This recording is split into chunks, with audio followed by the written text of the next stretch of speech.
Hello बच्चों, आपका अपने YouTube channel S S coaching centre by Shobhit sir में स्वागत है। आज हम आपके लिए कुछ महत्वपूर्ण प्रश्नों की श्रृंखला लेके आए हैं। जैसा कि हम लगातार आपकी परीक्षा के लिए प्रतिबद्ध हैं और आपसे जुड़े हुए हैं और इस तरीके से प्रतिबद्ध हैं कि आपके 70 के 70 नंबर आ जाए मैथ में। अच्छा, उसी क्रम में हम आज शुरुआत करते हैं।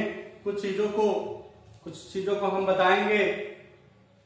अच्छा, उससे पहले यदि आप हमारे चैनल पर नए हैं तो चैनल को सब्सक्राइब कर लें, बेल आइकन भी प्रेस कर लें, जिससे हमारे द्वारा डाले गए वीडियो का नोटिफिकेशन सबसे पहले आपको मिल सके। और यदि वीडियो अच्छा लगेगा तो भैया लाइक शेयर करना ना भूलिएगा। अच्छा, अब हम बात करते हैं। अभी हमने आपको एक नया वीडियो दिया है जिसमें 4 से 6 नंबर के अति महत्वपूर्ण प्रश्नों को हमने लिया था और मेरा वही क्रम अब भी जारी है। मैं महत्वपूर्ण प्रश्नों की श्रृंखला की ओर अग्रसर हूं। अच्छा, उसी के क्रम में हम आपको कुछ बातें बता दें। जैसे कि त्रिकोणमिति के बारे में बात करें तो भैया त्रिकोणमिति को मैंने पूरा पढ़ाया है पिछले 3 वीडियो में, जो अभी शायद 10 से 12 दिन पुराना होगा, 8-10 दिन पुराना होगा, लेकिन मैंने सारे इंपॉर्टेंट क्वेश्चन लिए हैं। बीजगणित की बात करें तो भैया बीजगणित की भी 2 क्लास हो चुकी है। क्षेत्रफल और आयतन की बात करें तो इसका भी 1 क्लास हो चुका है। और ये जो 6 क्लास है भैया, ये रिसेंट का है, अभी बहुत जल्द का है, 10 दिनों के अंदर का है। तो आप इन्हें देख लें और यहां से इंपॉर्टेंट क्वेश्चन को आराम से समझ लें। अगर वीडियो नहीं समझ में आता है, आप 2 बार देखिए, आपको समझ में आएगा। यदि कोई दिक्कत है तो भैया आप हमसे संपर्क कर सकते हैं, हमें बता सकते हैं, हम उस चीज को आपको समझा देंगे। तो अगर समस्या होती है भैया तो हम अपना यहाँ पे नंबर भी लिख दे रहे हैं। आप व्हाट्सएप भी कर सकते हैं अपनी समस्या को, या फोन करके भी कंफर्म कर सकते हैं। यदि कहीं कोई समस्या है तो मैं सारे तरीके से यानी संपूर्ण रूप से आपको समर्पित हूं आपके पेपर होने तक। अच्छा, उसके बाद बात करें भैया थेल्स प्रमेय की, जो पूछा जाता है अपरमेय संख्या सिद्ध करना, ये लगभग निश्चित है आना। बाकी हमने जो ये वीडियो में प्रश्न लिए हैं वो इंपॉर्टेंट प्रश्न ही है, लगभग वही प्रश्न या वही जैसा प्रश्न आएगा। तो अपरमेय सिद्ध करना, थेल्स प्रमेय, ये दोनों के भी वीडियो जो है भाई काफी पुराने हैं, लेकिन सही है, आप पढ़ सकते हैं, समझ सकते हैं। और अगर बात करें वास्तविक संख्या और निर्देशांक ज्यामिति की तो भैया इसे एनसीईआरटी की बुक से हमने लगभग संपूर्ण रूप से पढ़ाया है, जो पुराने वीडियो में पढ़े हैं। तो इन्हें आप चैनल पे जाके देख सकते हैं। लेकिन बचा ये जो इतने क्लास, भैया इनके लिंक हम डिस्क्रिप्शन बॉक्स में दे देंगे। यदि आप चैनल पे नहीं खोज पा रहे हैं तो हम इन जो है 3, 2, 5, 3, 7 वीडियो के लिंक हम डिस्क्रिप्शन बॉक्स में दे देंगे और आप वहां से जाके एक एक करके सारे वीडियो को देख लेंगे और समझ लेंगे। भैया परीक्षा के लिए अति महत्वपूर्ण है, ये मान के चलिएगा आप। तो इस तरीके से ये हमने इसके बारे में बातें बता दी और आप जाके वहां से देख सकते हैं और समझ सकते हैं। अब हम चलते हैं आज के प्रश्नों की ओर। अच्छा, अब हमारे पास जो बचा भैया वो क्या बचा?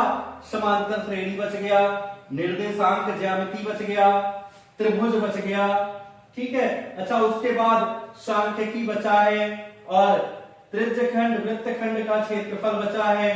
तो हम सबको कंप्लीट करने का प्रयास करेंगे। तो आप देखिए और समझिए, यहाँ पे हमने भैया 2 चैप्टर से प्रश्न लिए हैं और इंपॉर्टेंट प्रश्न लिए हैं। 6 प्रश्नों को लिया गया है। ये 6 प्रश्न भैया इंपॉर्टेंट हैं। यहाँ पे ये 3 प्रश्न आप देख रहे होंगे तो ये समांतर श्रेणी का है और यहाँ पे जो नीचे 3 प्रश्न दिए गए हैं भैया, ये निर्देशांक ज्यामिति का है।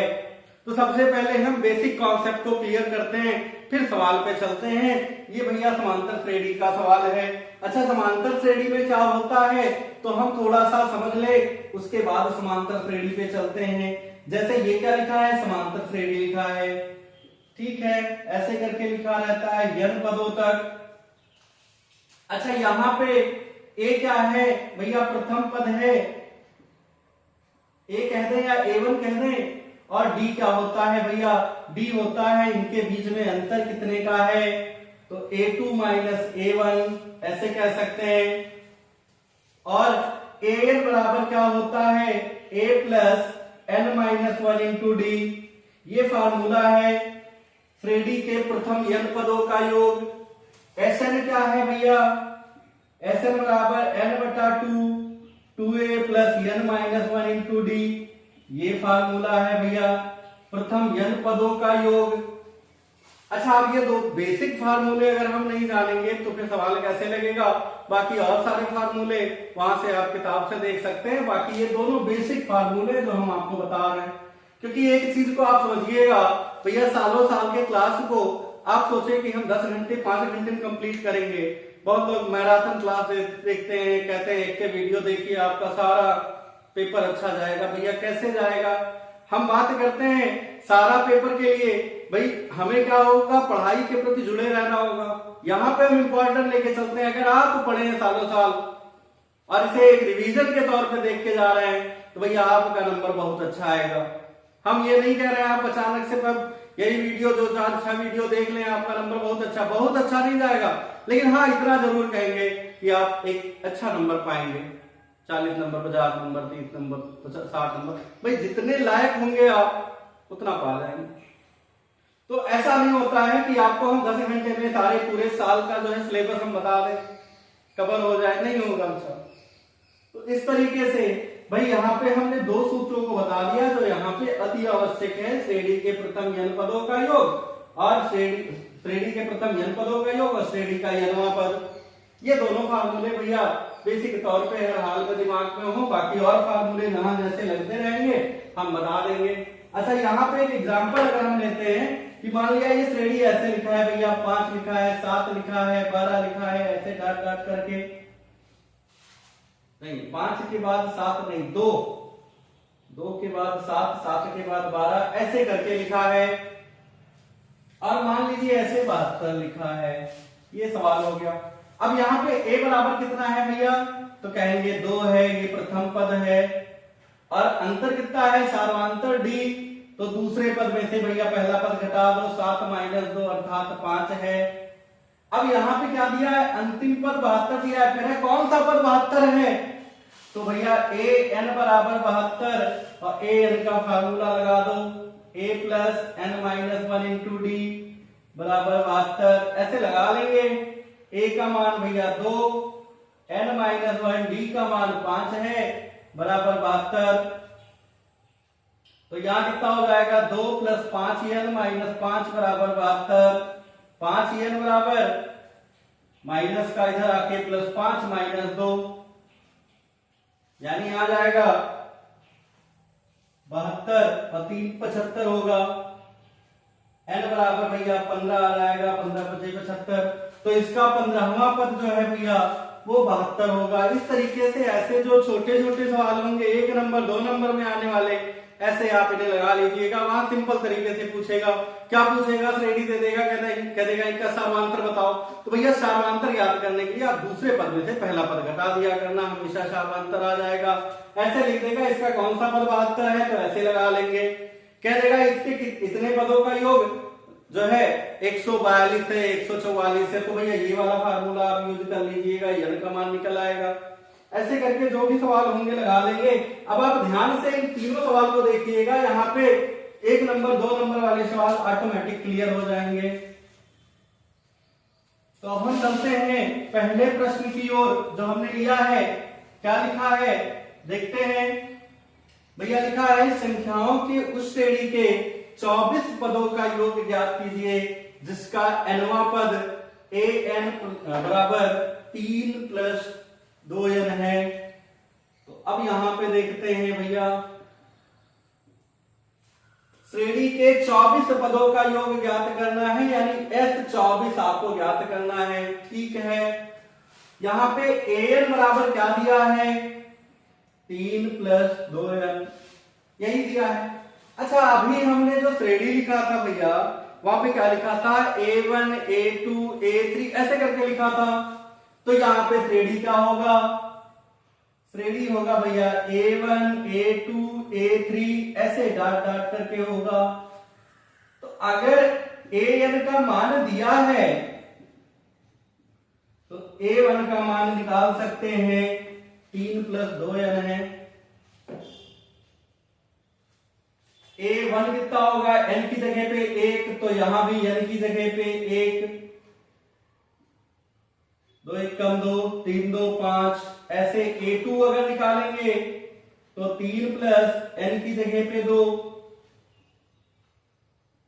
3 + 2 दूनी 4, 4 3 7। ऐसे A3 निकालो भैया तो 3 + 2, n का मान 3 रखेंगे, 3 + 6 यानी 9 आ गया। अच्छा अब यहां पे देखते हैं दोबारा, an बराबर क्या दिया है 3 + 2n। अब n का मान 1 रखना है तो भैया यहाँ पे भी n का मान 1 रख दो, तो 2 1 कम 2 और 3 2 5 हो गया। ऐसे यहाँ पे n का मान 2 रखा गया तो यहाँ भी n का मान 2 रख दो, 2 दूनी 4 3 7। ऐसे 3 रखना है तो 3 दूनी 6 3 9, ये हो गया। ऐसे अब आपके पास जो श्रेणी मिला,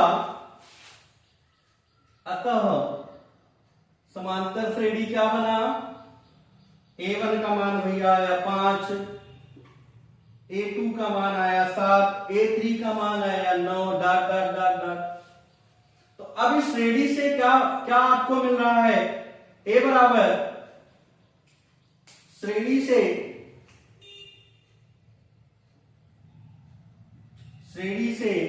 A बराबर भैया आ गया 5, D बराबर क्या हमने कहा, दूसरे वाले पद में से पहला पद घटा दो, यानी 7 - 5 बराबर 2 आ गया। और n बराबर है भैया 24, क्योंकि 24 पदों का योग करना है, तो S24 बराबर कितना होगा। तो S24 निकालने के लिए आपको क्या करना है, Sn का फार्मूला लिख लेना है, अभी हमने लिखाया था n/2 2a + n - 1 × d, ये फार्मूला होता है। अच्छा n का मान कितना 24, तो यहां n का मान 24/2, a का मान भैया 2, n का मान 24 - 1, d का मान भैया a का मान 5 है,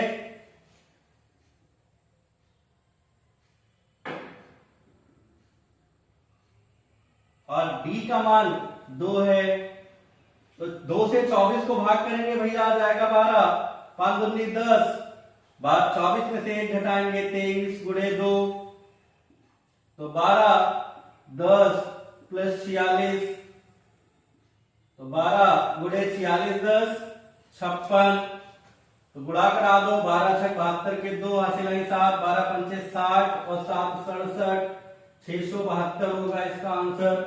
तो लिख देंगे, अतः श्रेणी के 24 पदों का योग 672 होगा। ये बात हो गई। फिर से एक बार सवाल को देखते हैं भैया, ये आया था 6 नंबर में, तो 6 नंबर या 4 नंबर में आने की इसकी संभावना है। तो यहाँ पे क्या कहा था कि श्रेणी का यनवा पद इतना है, तो श्रेणी के 24 पदों का योग ज्ञात कीजिए। तो भैया यनवा पद है तो इसे A1 n की जगह पे 1 रख के A1 ज्ञात कर लें, 2 रख के A2 ज्ञात कर लें, 3 रख के A3 ज्ञात कर लें, बस ये श्रेणी बन जाए आपका ऐसे। अब जब श्रेणी बन गया तो आप श्रेणी से n पदों का योग यानी 24 पदों का योग आराम से निकाल सकते हैं, कोई दिक्कत नहीं होगा। अच्छा अब इसके छोटे सवाल कैसे बनेंगे, इसी सवाल से ऐसे बनेगा कि एक श्रेणी का यनवा पद इतना है तो इसका सार्वधातुक कितना होगा। तो भैया यनवा पद अगर यनवा पद दे दे कि an बराबर इतना है तो फिर ऐसे श्रेणी बना लिया करना आप, जैसे ये बनाया गया। अब वो पूछ ले कि इसका प्रथम पद कितना होगा तो प्रथम पद का उत्तर दे देंगे, पूछ ले सार्वधातुक कितना होगा सार्वधातुक का उत्तर दे देंगे, पूछ ले कि कौन सा पद जो है 21 होगा तो यहाँ पे an बराबर 21 रख देना, an बराबर 21 और फिर फार्मूला लगा देना जैसे अब निकाला गया था इससे पहले। ऐसे करके बहुत सारे सवाल यहाँ से बन सकते हैं, आप लगा सकते हैं, तो आप इसे नोट कर लें। अब हम चलते हैं दूसरे सवाल की ओर। दूसरे सवाल में क्या लिखा है कि यदि किसी समांतर श्रेणी के प्रथम 8 पदों का योग 64 है और इसके प्रथम 17 पदों का योग 289 है। तो श्रेणी का प्रथम पद और सार्वधातुक ज्ञात कीजिए। तो देखते हैं क्या लिखा है।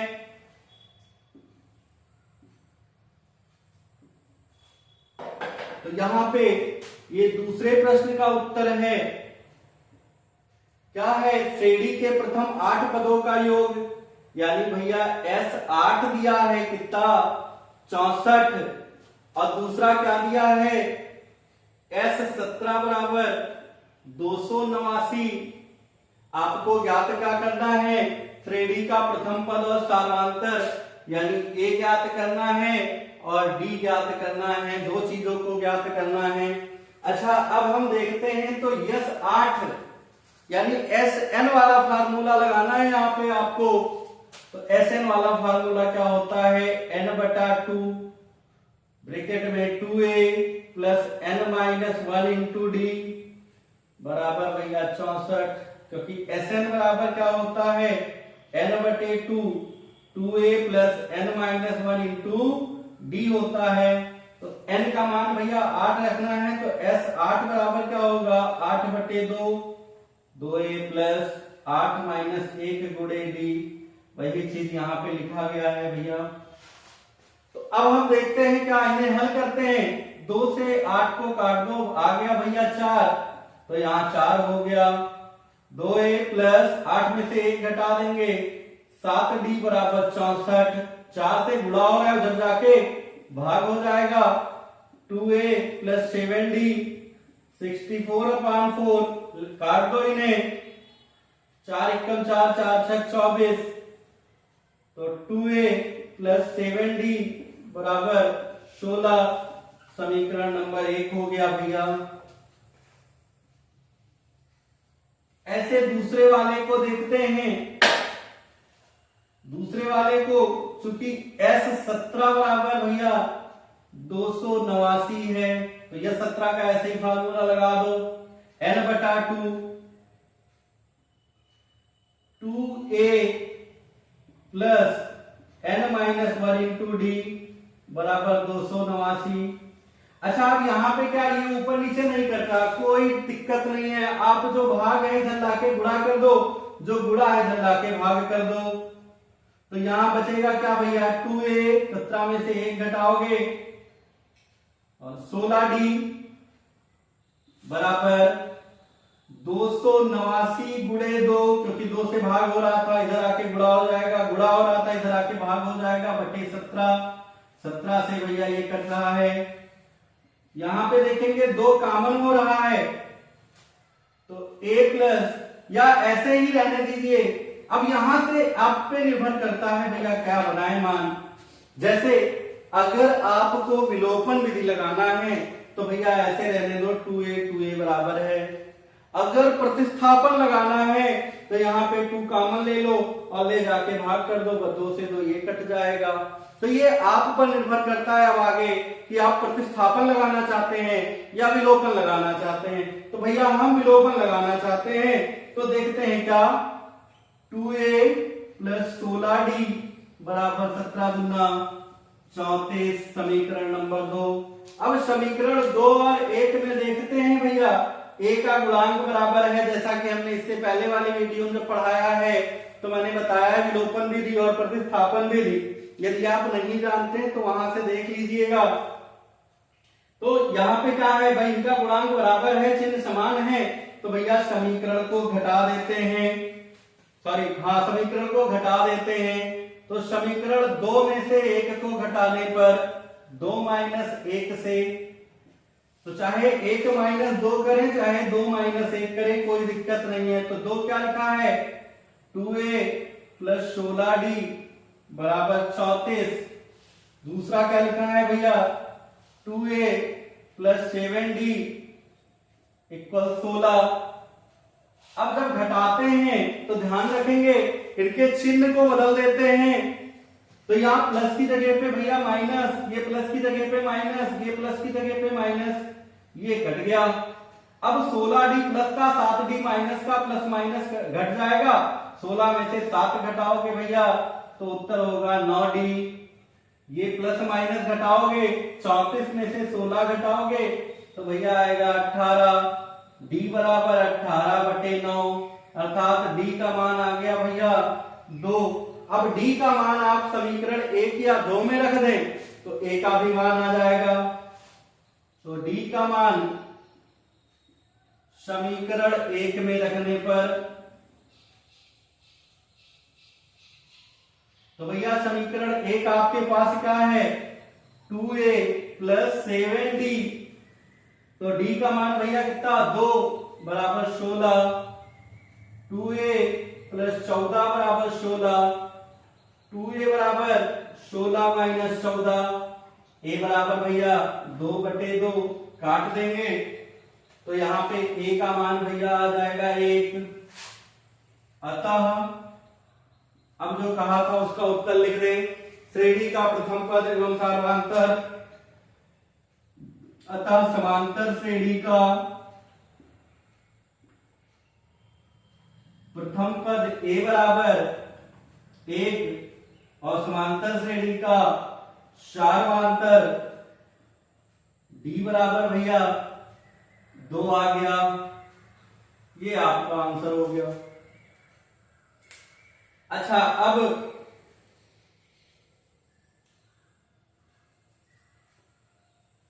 क्या ये सवाल सही है, एक बार रीचेक करते हैं। भाई सवाल को एक चीज आप ध्यान रखना, सवाल को आप रीचेक जरूर करिएगा।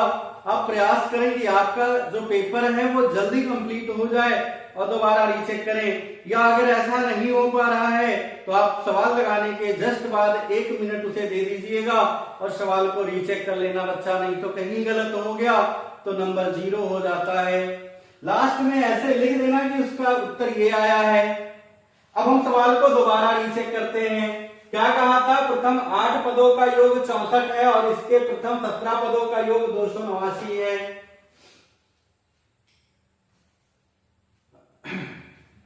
तो 8 पदों का योग यानी S8 बराबर 64, n/2 2a + n-1 × d बराबर 64। तो यहां पे देखते हैं 2 चौक 8, 4 बचा, भाग कर देंगे 16 आ गया, 2a + 7d बराबर 16, ये पहला समीकरण हो गया। S17 की बात करें तो S17 17/2 2a + 17 - 1 × d यानी 16d। तो अब यहाँ पे क्या है भैया, 2 से भाग हो रहा था, इधर लाके गुणा कर दिए, और 17 से गुणा था, इधर लाके भाग कर दिए। 17 से इसे काटेंगे तो 17 × 1 17, 11 17 7 119। अब देखते हैं 17 दूना 34 हो गया, तो 2a + 16d बराबर 34, 2a + 16d बराबर 34, 2a + 7d बराबर 16। ये है समीकरण नंबर 1, घटा दिया गया। 16 में से 7 घटाएंगे भैया तो 9 आएगा, 9d बराबर ये 18 आ गया, 18/9 अर्थात 2 आ गया। अब d का मान किसी भी समीकरण 1 या 2 में किसी में भी रख सकते हैं, तो यहां पे रखा गया तो a का मान भैया 1 आ गया। अच्छा, अब ये है क्या भैया, अब एक चीज तुम्हें बता दें, यहां से एक चीज को और सीख लो कि यहाँ पे जो अंतर है वो क्या है, 2 है। तो यहाँ जो श्रेणी बनेगा वो क्या बनेगा, 1 3 5 7 ऐसे करके बनेगा। प्रथम n विषम संख्याओं का योग क्या होता है पता है, नहीं पता होगा तो देखिएगा, प्रथम n विषम संख्याओं का योग भैया होता है n²। क्या होता है, n²। तो यही से यहाँ पे हम चेक कर सकते हैं। तो प्रथम 8 पदों का योग कहा तो 8 का स्क्वायर भैया 64 होता है, 17 पदों का योग कहा तो 17 का स्क्वायर 289 होता है। तो ये एक फार्मूला है कि प्रथम n विषम संख्याओं का योग तो वो होता है भैया n²। वो किससे बनता है, इसी से बनता है। फिलहाल ये हमारा सवाल कंप्लीट हुआ, इस तरीके से लगा सकते हैं। अब इस पे और छोटे प्रश्न कैसे बनेंगे उस पे भी हम चर्चा करते हैं। यहां पे मान लीजिए दे दे कि किसी श्रेणी का प्रथम पद, इसका प्रथम पद 1 आया, किसी श्रेणी का प्रथम पद 1 है तथा 8 पदों का योग 64 है, तो सार्वमांतर ज्ञात कीजिए। तो भैया जब प्रथम पद a का मान बता दिया, a का मान बता दिया यहाँ पे, तो यहाँ जब हल करोगे ए का मान पता होगा तो डी का मान यहीं पे निकल आएगा, इसी जगह पे। भैया ए का मान यदि बता दें तो डी का मान यहाँ से निकल आना है। तो ये छोटे प्रश्न होंगे। इस तरीके से कोई भी प्रश्न बनता है आप अपने दिमाग का प्रयोग करिएगा और एएन और एसएन वाले फार्मूले को याद रखिएगा, सवाल आराम से लगेगा। अब हम चलते हैं तीसरे नंबर के प्रश्न पर। तीसरे नंबर का प्रश्न भैया क्या लिखा है कि उस श्रेणी के प्रथम 51 पदों का योग, श्रेणी के प्रथम 51 पदों का योग दे दिया है, नहीं दिया नहीं है, ज्ञात करना है, जिसका दूसरा और तीसरा पद क्रमशः इतने हैं। तो अगर दूसरा और तीसरा पद दे दिया भैया तो यहां पे क्या करना है, लिखते हैं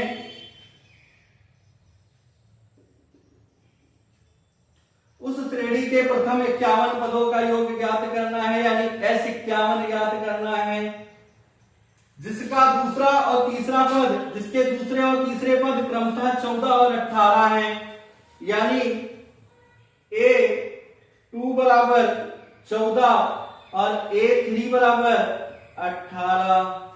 ये बहुत सिंपल है, इसे दो तरीके से लगा सकते हैं। जैसे यहाँ पे तो क्रम से दे दिया दूसरा और तीसरा, तो ये और आसान हो गया। अगर ये ऐसा दे देता दूसरा पद 14 है और 60वां पद या 7वां पद दे देता, तब दूसरे तरीके से लगता, तब कैसे लगता। यहां ध्यान दें, ये तो आसान लगेगा, अभी हम बता दे रहे हैं इसका वैकल्पिक आंसर। बाकी यहां देखेंगे क्योंकि A2 बराबर भैया है 14, तो A plus 2 minus 1 into D बराबर 14, तो A प्लस डी बराबर भैया आ गया 14। ये समीकरण नंबर 1 हो गया। ऐसे दूसरा लेते हैं, दूसरा क्या दिया है भैया, A3 बराबर 18, तो A plus 3 minus 1 into D बराबर 18, तो A प्लस 2D बराबर 18 आ गया। ये समीकरण नंबर 2 हो गया। यहां से हल करके A और D का मान निकालते हैं। अच्छा, अब एक चीज हम बता दें, यहां पे अगर ये क्रम से दे दिया तो फिर उसका वैकल्पिक तरीका क्या होगा। इसका वैकल्पिक तरीका ये होगा कि भैया D बराबर हमने क्या कहा, A2 माइनस A1, यही तो कहा था। अच्छा, इसे एक और चीज से जानते हैं, D बराबर AN माइनस AN माइनस 1, यानी उससे जस्ट पहले वाली संख्या आप घटा दीजिए। तो यहां पे क्या होगा भैया, यहां पे n का मान यदि हम 3 कर दें तो A3 माइनस A2, ये D का मान हो गया। तो इससे आप D का मान फटाक से निकाल सकते हैं, भाई A का मान निकल आएगा। तो अब इसकी सहायता से D का मान निकालते हैं। देखिए क्या आता है, D बराबर A3 माइनस A2, यानी आ गया भैया 18 माइनस 14, यानी D का मान आ गया कितना, 4। अब D का मान आप यहाँ पे 4 रखेंगे तो A का भी मान आ रहा है। तो ये तो सिंपल बात हो गई, लेकिन कब, जब ये आपके पद क्रम से दिए हो, और यदि क्रम से नहीं दिया है तब वो तरीका हम बता दे रहे हैं। बाकी क्रम से दिया है तो आप D का मान ऐसे निकाल देंगे तुरंत, और फिर उसके बाद A का भी मान ऐसे ही निकल आएगा। वहां पे प्रतिस्थापन और विलोपन विधि लगाने की आवश्यकता नहीं है। अच्छा, अब हम बात करते हैं यहाँ पे A3 की जगह पे भैया मान लीजिए A5 लिखा होता और यहाँ पे 26 लिखा होता, तब तो भैया मजबूरी है, तब यही तरीका आपको बनाना है। यहाँ पे A5 का मान निकालना है और दोनों को प्रतिस्थापन या विलोपन से हल करना है।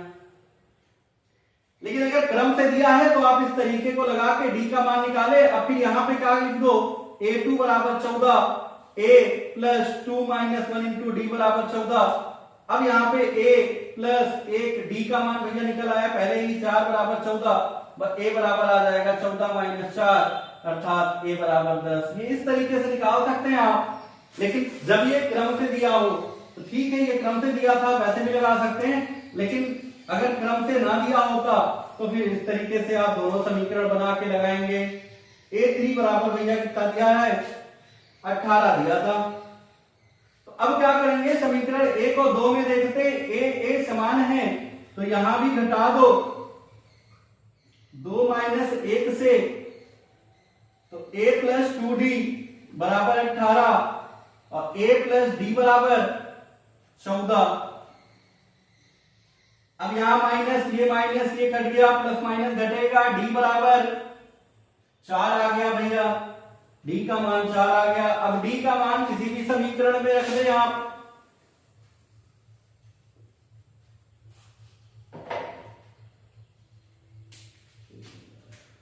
d का मान समीकरण 1 में रखने पर तो आपके पास समीकरण 1 क्या है भैया, a प्लस डी बराबर 14, तो d का मान 4 है, तो a बराबर भैया हो गया 14 माइनस 4 अर्थात a बराबर आ गया भैया 10। तो अब a का मान आ गया, d का मान आ गया। अब आपसे पूछा था भैया S51, तो S51 का फार्मूला लगा दो, Sn बराबर n बटा 2a plus n minus 1 into D, तो 51/2। a का मान भैया 10 है 50 और d का मान भैया 4 है, तो 51/2 20 प्लस 520 यानी 200, तो 51/2 गुणे 220 भैया काट दोगे 110 आ गया। अब गुणा करा दोगे 0, 11 एकम 11 के 81 लाएंगे, 11 पचे 55 और 1 56, 5610। अब लिख देंगे यहां पे, अतः श्रेणी के 51 पदों का योग 5610 होगा। इस तरीके से ये सवाल भी लग गया। तो अब ऐसे ही कोई भी सवाल बनता है तो आप समांतर श्रेणी के सवाल को लगा सकते हैं, ऐसे ही सवाल बनने हैं। अच्छा, अब हम आगे चर्चा करेंगे निर्देशांक ज्यामिति की। तो भैया इसे नोट कर लें। अब निर्देशांक ज्यामिति यदि आपको पढ़ना है तो आपको बेसिक चीजें याद करनी होंगी कि क्या है, क्योंकि उससे भी 1 नंबर 2 नंबर के प्रश्न बनते हैं। तो पहले हम निर्देशांक ज्यामिति के बेसिक गुणों के बारे में बताते हैं।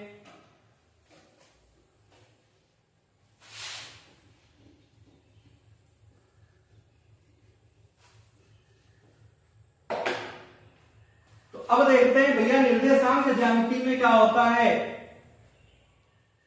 तो ये है निर्देशांक ज्यामिति के लिए 2 अक्ष, x अक्ष और y अक्ष।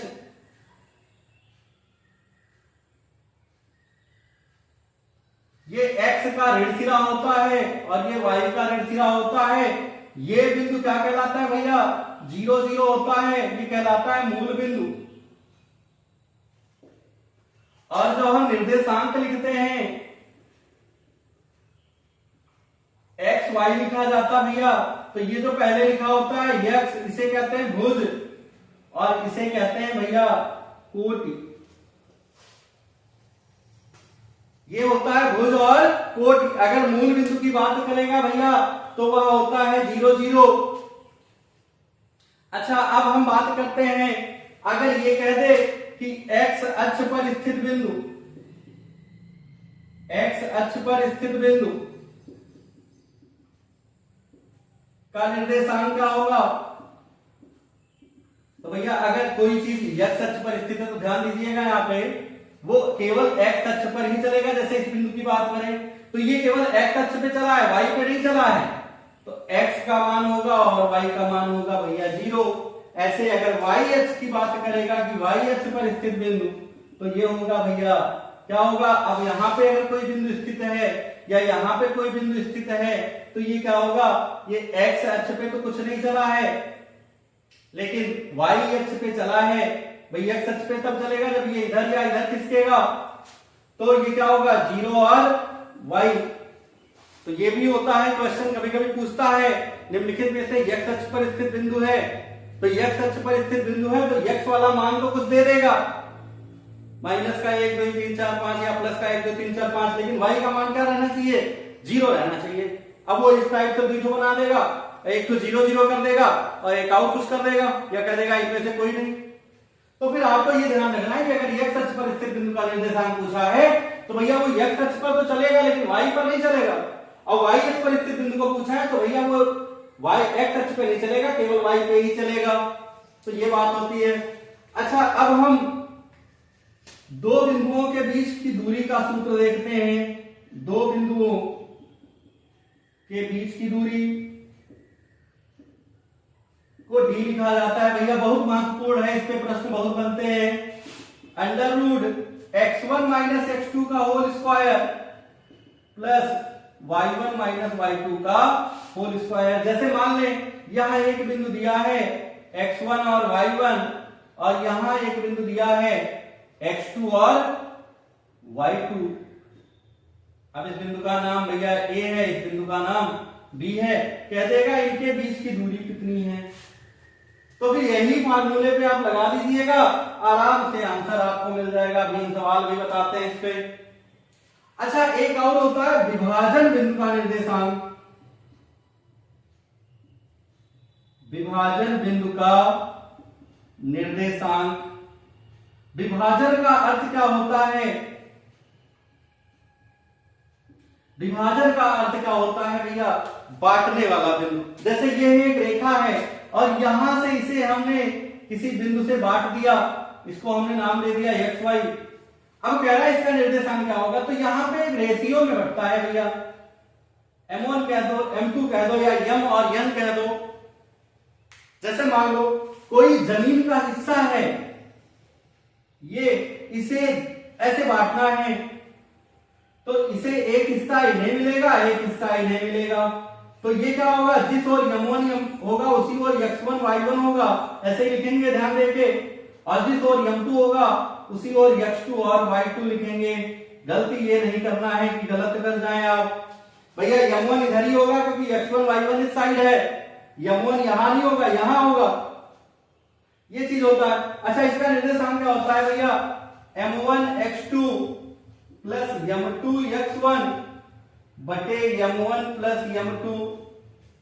और अगर दूसरे वाले की बात करें तो m1 y2 plus m2 y1 बटे m1 प्लस m2 होता है। अब अगर सिंपल ऐसे दे दे कि इनका बिंदु जो है इतना है, दो बिंदु, जैसे एक सवाल हमने लिया है बिंदु इतने इतने को जोड़ने वाले रेखाखंड को बिंदु इतना किस अनुपात में विभाजित करता है, ये थोड़ा दूसरा क्वेश्चन हो गया। लेकिन अगर ये दे दे कि बिंदु इतने इतने को जोड़ने वाले रेखाखंड को 2:3 में विभाजित किया जाता है, क्या दे दे, 2:3 में विभाजित किया जाता है, तो विभाजन बिंदु का निर्देशांक ज्ञात कीजिए। तो भैया जब 2:3 में किया गया तो m1 का मान 2 हो गया, m2 का मान 3 हो गया। इस तरीके से आप लगा दीजिएगा, m1 का मान 2, तो ये पहला वाला बिंदु x1 y1 हो गया, ये x2 y2 हो गया, और 2:3 हमने मान लीजिए कहा, तो ये m1 का मान हो गया और ये m2 का मान हो गया। ऐसे लगा लेंगे। और अगर यहां इस तरीके का क्वेश्चन है तो अभी ये तो हम बता ही रहे हैं, ठीक है, इस तरीके से ये हो गया। अच्छा, एक और चीज होता है मध्य बिंदु का निर्देशांक। क्या होता है? मध्य बिंदु का निर्देशांक। तो भैया मध्य बिंदु का निर्देशांक आपका होता है, मध्य बिंदु का निर्देशांक x1 प्लस x2 बटा 2 और y1 प्लस y2 बटा 2। अगर ये बिंदु एकदम बीच में हो जाए तो ध्यान दीजिएगा, यहाँ पे m1 का मान 1, m2 का भी मान 1 होगा, क्योंकि दो बराबर भागों में बांटा गया। तो यहाँ पे जब इनका मान 1 1 रखोगे तो x1 प्लस x2 हो जाएगा और 1 1 मिलके 2 हो जाएगा, तो वही बना है। ऐसे ही यहाँ भी m1 का मान 1, m2 का मान 1 रखेंगे तो y1 प्लस y2 हो जाएगा और 1 1 2 हो जाएगा, बटे 2 हो गया। ऐसे ही बन जाना है। अच्छा, अब और हाँ, इस पे और बात करते हैं कुछ चीजों को लेके। जैसे यहां पे हम इसे मिटा दे रहे हैं क्योंकि ये तीनों सवाल आपके हो गए हैं।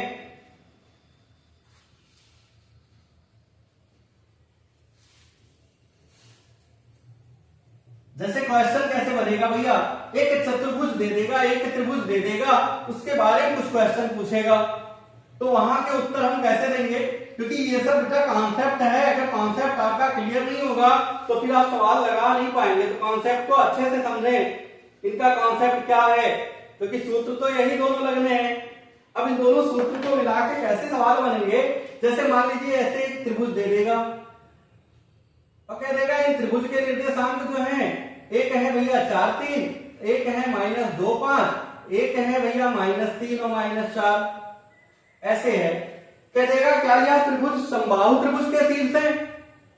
तो समबाहु त्रिभुज के शीर्ष कब होंगे, जब इनकी तीनों भुजाएं भैया बराबर होंगी। तो आप दो बिंदुओं के बीच की दूरी का सूत्र लगा के इनका माप ज्ञात कर लें, इन दोनों बिंदुओं के बीच की दूरी का सूत्र लगा के इसका माप ज्ञात कर लें, इन दोनों से इसका माप ज्ञात कर लें। यदि तीनों बराबर आ रहा है तो समबाहु होगा, अगर दो भुजा बराबर आ रहा है तो समद्विबाहु होगा, अगर तीनों भुजाएं बराबर नहीं आ रही हैं तो वह विषमबाहु होगा। ये त्रिभुज के बारे में हो गया। अगर हम बात करें चतुर्भुज की, कि भैया एक चतुर्भुज ऐसे दे देगा और चतुर्भुज के चारों शीर्ष बता देगा, x1 y1, x2 y2, x3 y3 और यहां पे होगा x4 y4, ऐसे करके दे देगा। तो यहां क्या करना है भैया, यहां पे भी चारों भुजाएं ज्ञात करनी है। लेकिन अब हम बता दें कुछ कंडीशन को, वो आप नोट कर लीजिएगा। अगर समांतर चतुर्भुज भैया कहाँ है, समांतर चतुर्भुज कहाँ है, तो फिर क्या होना चाहिए। अब समांतर चतुर्भुज के बारे में क्या जानते हैं भाई, समांतर चतुर्भुज की सम्मुख भुजाएं बराबर होती है।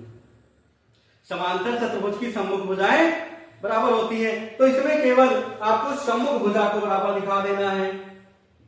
सम्मुख भुजा बराबर है तो फिर यह एक समांतर चतुर्भुज है। जैसे अगर इसका नाम ए है, बी है, सी है, डी है, तो अर्थात ए बी बराबर सी डी और बी सी बराबर ए डी हो, तो ये क्या होगा, समांतर चतुर्भुज होगा। आयत की बात करेगा, अगर आयत की बात किया तब क्या होगा, तो भैया आयत में भी सम्मुख भुजाएं बराबर होती हैं। तो भैया अगर सम्मुख भुजा बराबर है तो वह तो समांतर चतुर्भुज भी हो सकता है। एक चीज और जान जाइए आप, ये ज्यामिति से संबंधित है। जितने भी आयत हैं, समचतुर्भुज हैं, वर्ग हैं, ये तीनों पहले समांतर चतुर्भुज होता है। तो समांतर चतुर्भुज के लिए तो केवल इतना काफी है। लेकिन अगर हमें आयत सिद्ध करना है तब क्या होगा भैया, आयत सिद्ध करना है तो सम्मुख भुजा तो बराबर होना चाहिए, सम्मुख भुजा तो बराबर होना ही चाहिए। उसके साथ साथ भैया विकर्ण भी बराबर होना चाहिए, क्योंकि आयत के विकर्ण बराबर होते हैं। अच्छा, अब समचतुर्भुज की बात करें तो समचतुर्भुज में भी चारों भुजाएं बराबर होनी चाहिए, चारों भुजाएं बराबर होनी चाहिए। अगर वर्ग की बात करें तो वर्ग की भी चारों भुजाएं बराबर होती हैं, लेकिन विकर्ण भी बराबर होना चाहिए। अच्छा, अब एक और चीज बता दें, कभी सवाल ऐसे अगर पूछ ले कि वहां पे, तो हम जैसा बता रहा था, ये कुछ और कॉन्सेप्ट को हमें सीखना है।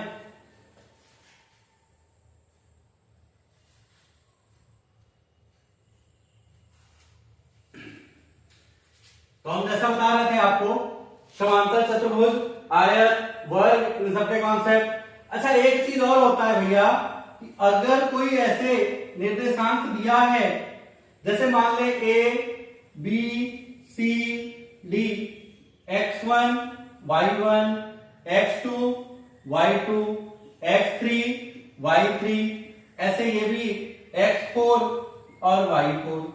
तो भैया हम पूछ रहे हैं, एक चीज बताइएगा कि समांतर चतुर्भुज के विकर्ण से संबंधित कौन सा गुण है। तो आप कहेंगे इनके विकर्ण परस्पर समविभाजित करते हैं, अर्थात ये खंड बराबर होता है और ये खंड बराबर होता है। अब भैया समविभाजित करता है तो किसी रेखा को दो बराबर खंडों में बांटना, ये क्या कहलाता है, ये इस रेखा का क्या कहलाएगा, मध्य बिंदु कहलाएगा भैया। तो अगर हम मध्य बिंदु के निर्देशांक वाला फार्मूला लगाएं और AC का मध्य बिंदु निकालें तो ये XY आ जाए और ऐसे BD का भी मध्य बिंदु निकालें, ये भी XY आ जाए, अर्थात दोनों बिंदु समान आ जाए, तो ये सिद्ध हो जाएगा कि यह चतुर्भुज एक समांतर चतुर्भुज होगा।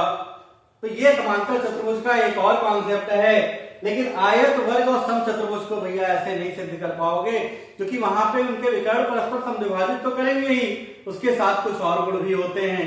तो इसलिए उन्हें उस तरीके से, अगर समांतर चतुर्भुज आया तो आप इस तरीके से भी सिद्ध कर सकते हैं। अब हम चलते हैं चौथे प्रश्न की ओर। चौथा प्रश्न क्या लिखा है भैया, यदि बिंदु x5 और 2-3 के बीच की दूरी 17 मात्रक है, तो x का मान ज्ञात करना है। तो देखते हैं क्या है भैया। दो बिंदु दिया है, एक बिंदु A है, ये है x और 5, दूसरा बिंदु B है, ये है भैया 2 और -3। इनके बीच की दूरी भैया 17 मात्रक है। तो अब करना क्या है भैया, दो बिंदुओं के बीच की दूरी का सूत्र लगाना है, क्योंकि बीच की दूरी दी गई है। तो दो बिंदुओं के बीच की दूरी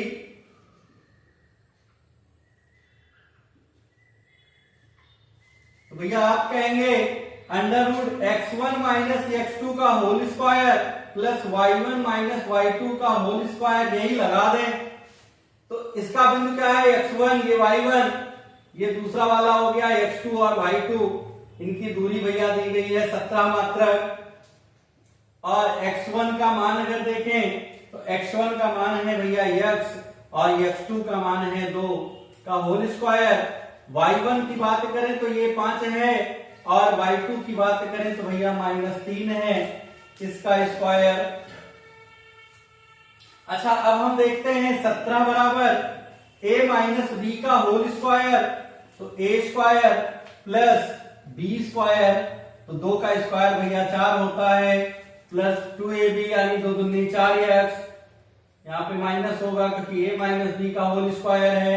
और ये क्या होगा भैया, माइनस माइनस प्लस, तो 5 और 3 जोड़ेंगे 8 हो जाएगा। 8 का स्क्वायर भैया होता है 64। अब चूंकि ये रूट लगा है, रूट को हटाना है, तो दोनों पक्षों का वर्ग कर दें। दोनों पक्षों का वर्ग करने पर तो भैया वर्ग करेंगे तो 17 का स्क्वायर भैया होगा 289, और यहां पे जब वर्ग करेंगे तो ये रूट हट जाएगा, यानी x स्क्वायर - 4x प्लस 64 68 हो गया।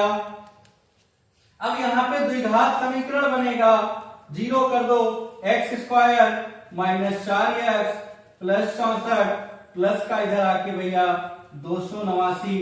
अब ये क्या बचेगा, x स्क्वायर -4x -9 में से 4 घटा दोगे भैया आ जाएगा 5, 8 में से 6 घटाएंगे आएगा 2, और 2 बराबर 0। अब भैया 225 का ऐसा गुणनखंड बनाना है कि घटाने पे 4 आ जाए।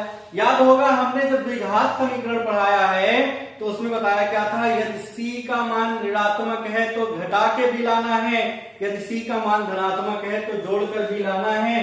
तो 225 का यदि हम गुणनखंड करते हैं भैया तो 3 त्रिका 9 और इतना होता है। अच्छा, अब ये घटा के 4 कैसे आएगा देखते हैं।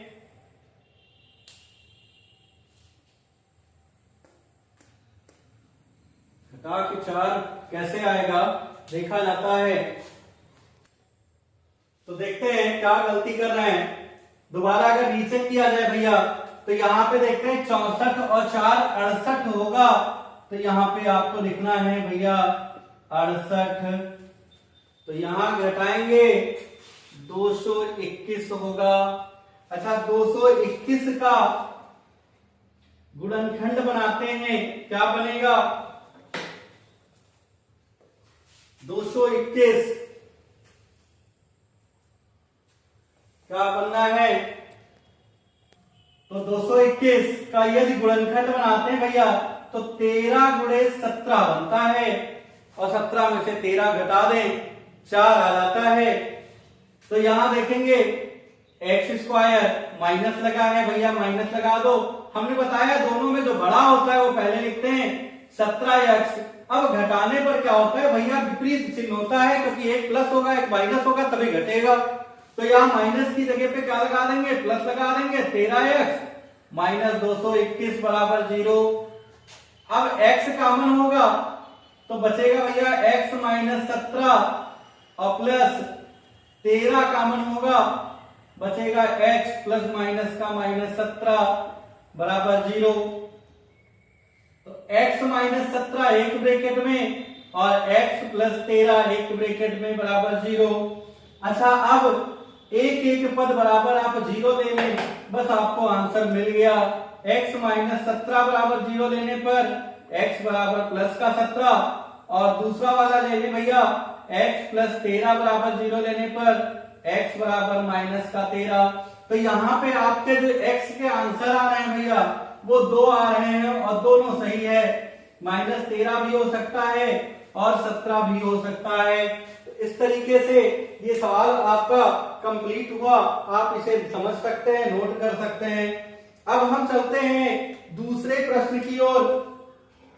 दूसरा प्रश्न क्या कहा भैया, यदि बिंदु, 2 बिंदु दिया है और कह रहा है ये किसी बिंदु से समदूरस्थ हैं, तो भैया जब समदूरस्थ की बात आती है तो उस बिंदु से दोनों बिंदुओं के बीच की दूरी को आपको बराबर दिखा देना है, बस वो समदूरस्थ हो जाता है। अच्छा, अब जो हमने आपको अभी कॉन्सेप्ट समझाया है वो आप ध्यान रखें और उसे क्लियर रखें भैया, वही कॉन्सेप्ट पे ही सवाल बनने हैं। 2 बिंदुओं के बीच की दूरी और विभाजन बिंदु के निर्देशांक से। अब हम देखते हैं 5वें नंबर का उत्तर। तो क्या कहा, बिंदु 01, बिंदु 01 और 5 माइनस 3, ए हो गया, ये बी हो गया, 5 माइनस 3, 01 बिंदु 5 माइनस 3 और x 6 से, यहां पे कहीं सी भी है, वो है क्या x 6। तो ए बिंदु जो है सी से और बी से, यानी ये दोनों बराबर हैं। देखेंगे बिंदु 01 बिंदु 5 माइनस 3 और x 6 से समदूरस्थ है, तो x का मान ज्ञात कीजिए। अर्थात ए बी बराबर भैया ए सी दिखा देना है आपको। तो क्या दिखाएंगे, ए का निर्देशांक 01 है और बी के निर्देशांक की बात करें तो ये 5 माइनस 3 है और सी के निर्देशांक की बात करें भैया तो x और 6 है। अच्छा, अब हमें क्या दिखाना है, ए बी बराबर ए सी। चूंकि बिंदु ए बी तथा सी से समदूरस्थ हैं, सी से समदूरस्थ हैं, तब ए बी बराबर ए सी।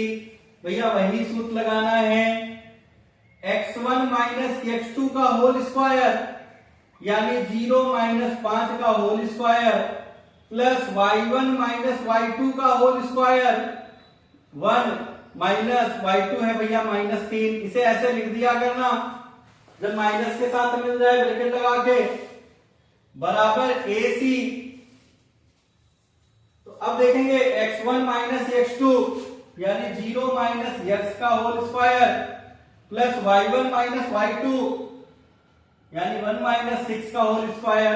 अच्छा, जब भैया दोनों तरफ ऐसे रूट नजर आ जाए तो आपको वहां पे दोनों पक्षों का वर्ग कर देना है, या एक ही तरफ रूट नजर आता है तब भी दोनों पक्षों का वर्ग करना है। तो यहाँ पे दोनों पक्षों का वर्ग करने पर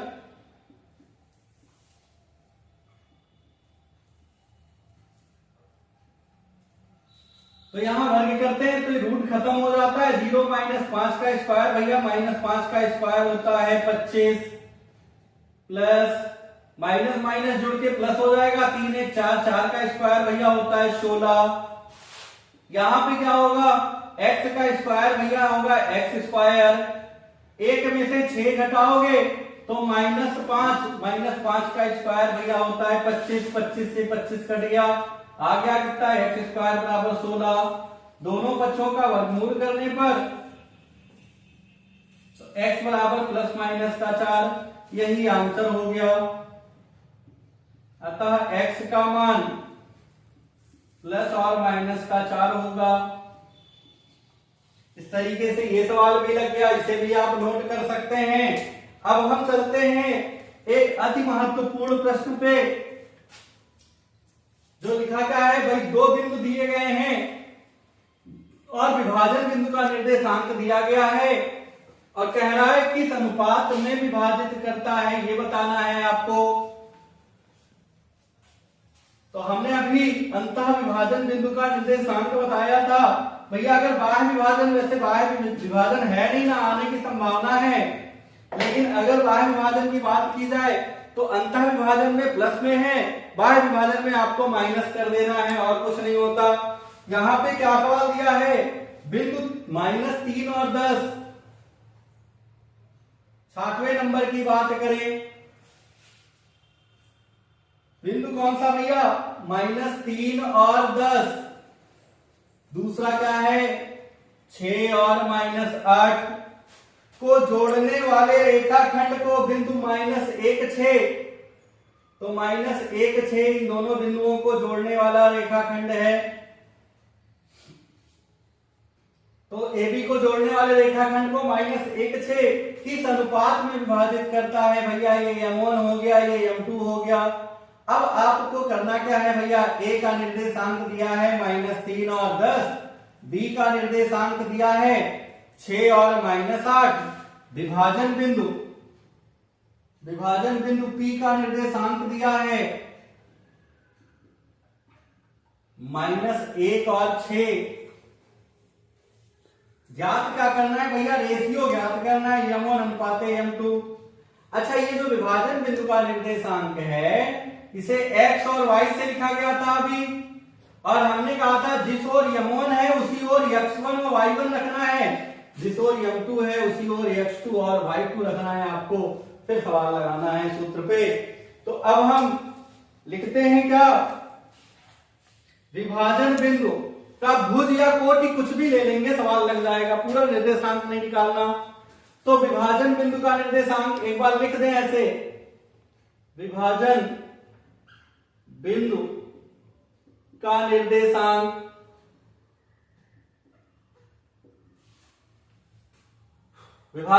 निर्देशांक क्या होता है भैया, xy बराबर m1 x2 plus m2 x1 बटे 2, m1 y2 plus m2 y1 बटे m1 प्लस m2।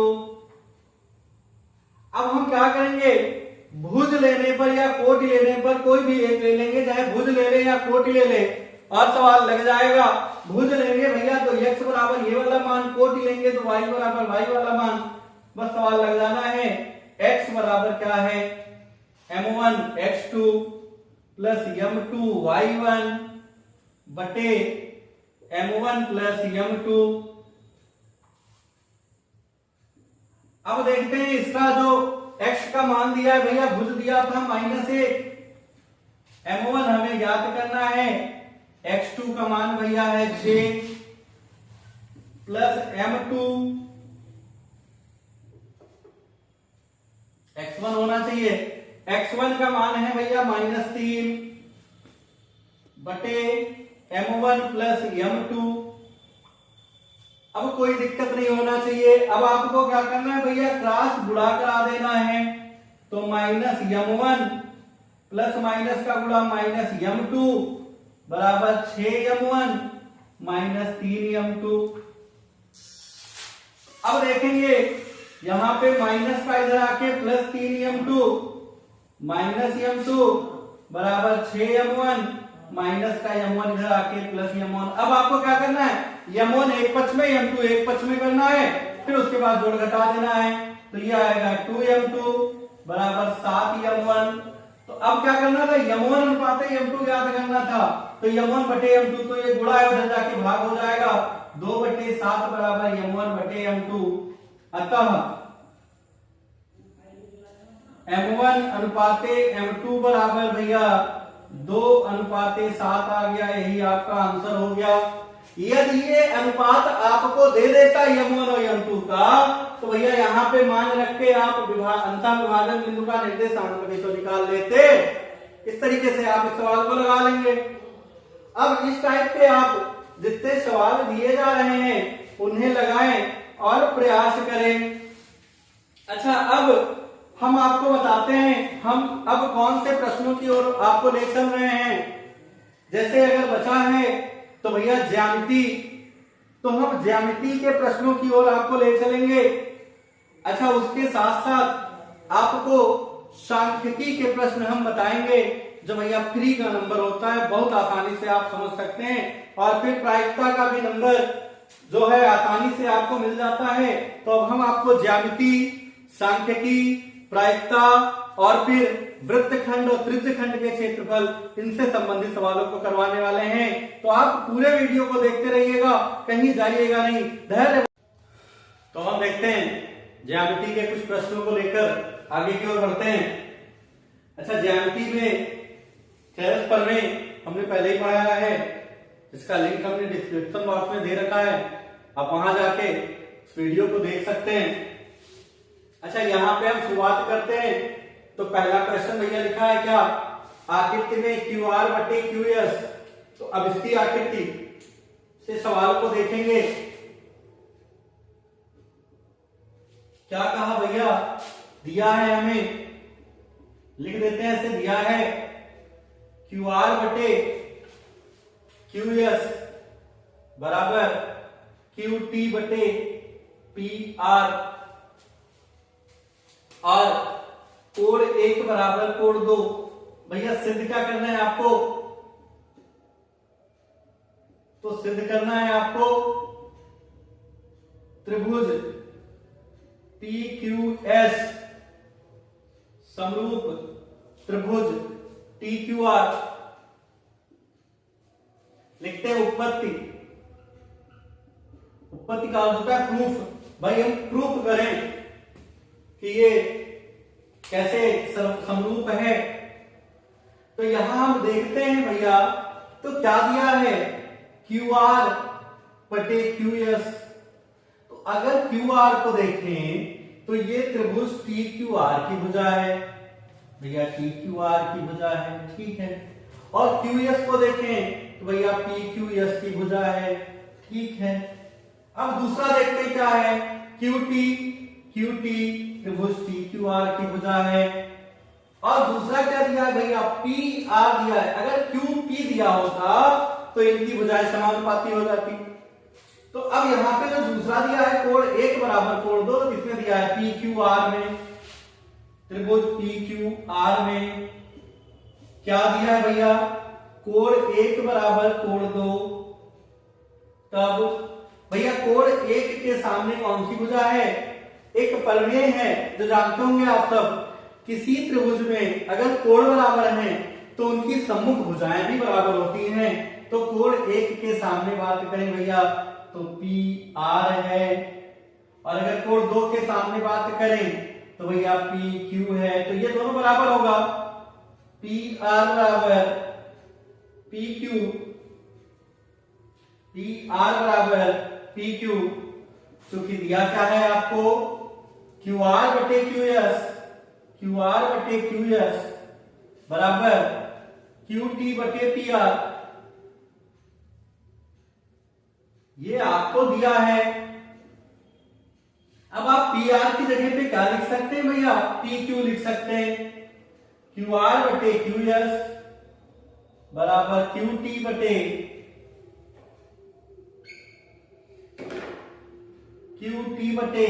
PR को आप लिख सकते हैं भैया PQ। अब हम दोनों त्रिभुज ले लेंगे, त्रिभुज TQR तथा त्रिभुज दूसरा वाला PQS में। अगर टी क्यू आर की बात करें और पी क्यू एस की बात करें तो क्या लिखा है, क्यू आर बटे क्यू एस, क्यू आर बटे क्यू एस ये बराबर क्यू टी बटे पी क्यू ये। तो इनकी भुजाएं क्या है, समानुपाती हैं, अर्थात क्यू आर बटे क्यू एस बराबर क्यू टी बटे पी क्यू ऊपर सिद्ध है। अब भैया दूसरी बात अगर इसकी बात करें कोण 1 की तो ये उभयनिष्ठ है, उभयनिष्ठ कोण है। अतः त्रिभुज टी क्यू आर समरूप होगा भैया पी क्यू एस के। कौन से समरूपता से बात करें तो एस ए एस समरूपता से। ये आप समरूपता पढ़े होंगे, यहां पे देखते हैं अगर इनकी भुजाएं, जैसे अगर टी क्यू आर की बात करें तो टी क्यू आर में टी क्यू और क्यू आर दोनों भुजाएं हैं तो क्यू आर और क्यू टी। और अगर त्रिभुज पी क्यू एस की बात करें तो पी क्यू और क्यू एस ये भुजाएं हैं, यहां देखेंगे क्यू एस और पी क्यू ये क्या है, समानुपाती है, यानी इनका अनुपात समान है और इसके अंतर्गत कोण बराबर है।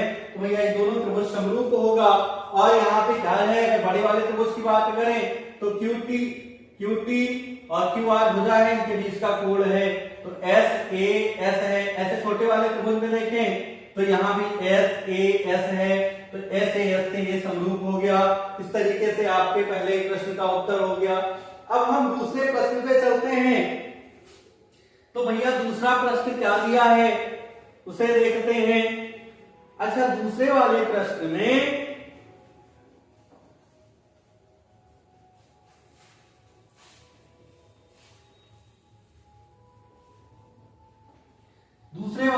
में क्या है, कह रहा है चित्र में डी ई समांतर ए सी।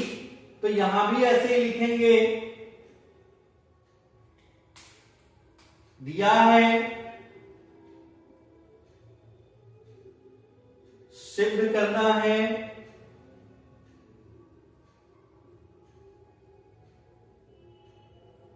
और उत्पत्ति यानी सवाल को कैसे प्रूव करेंगे, तीनों चीजें क्या दिया है भैया, डी ई समांतर ए सी, डी ई समांतर है ए सी के और डी एफ समांतर ए ई और सिद्ध क्या करना है भैया, बी एफ बटे एफ ई बराबर बी ई बटे ई सी। अच्छा, अब हम सिद्ध करने की ओर बढ़ते हैं, कैसे सिद्ध किया जाए। तो अब यहां चित्र से देखते हैं क्या है, चित्र को समझते हैं। भैया ऐसे ही चित्र बना है, कह रहा है क्या, डी एफ जो है सॉरी डी ई जो है ए सी के समांतर है, यानी ये वाली भुजा इस भुजा के समांतर है। अच्छा, दूसरा क्या कहा है, दूसरा कहा है भैया डी एफ समांतर ए ई है, यानी ये वाली भुजा इस भुजा के समांतर है। अच्छा, अब देखते हैं कि अगर ए सी और डी समांतर है तो त्रिभुज ए बी सी में,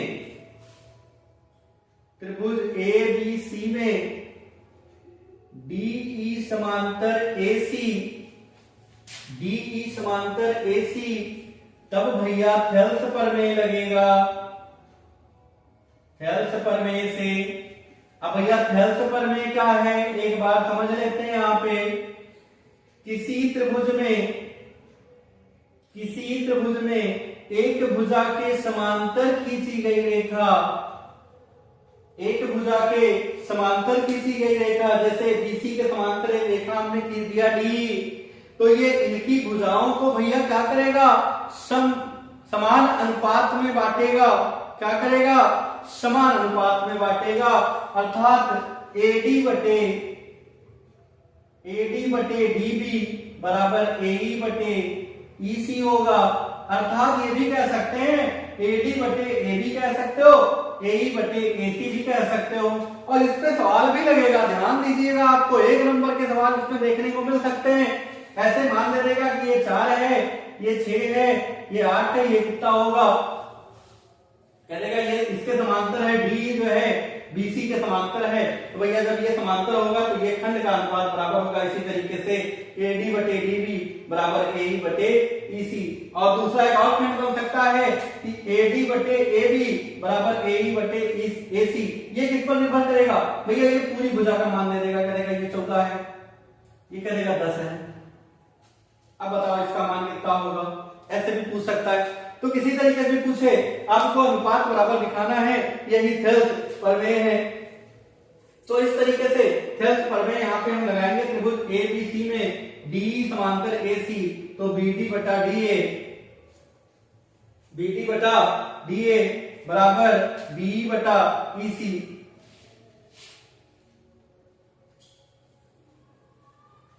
अच्छा एक चीज को और देख लेते हैं भाई, यहाँ पे जो खंड लिखा है वो कैसा लिखा है, BF बटा FE, BF बटे FE। दूसरा क्या लिखा है, BE बटे EC। तो भैया आधा आधा वाला खंड लिखा है, यानी यहाँ पे क्या होगा, BD बटा DA बराबर BE बटे EC, BE बटे EC। ये भैया हो गया समीकरण नंबर 1। अब दूसरा वाला जो समांतर दिया उस पे चलते हैं। ये वाला हो गया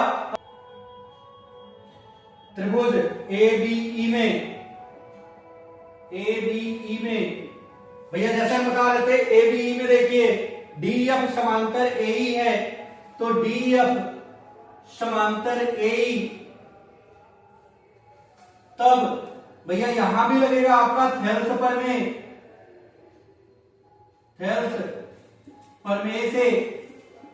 तो थेल्स प्रमेय क्या कह रहा है भैया, ABE में देखते हैं BD बटे DA, जैसा कि अभी हमने आपको समझाया है, BD बटे DA बराबर BF बटे FE, BF बटे FE।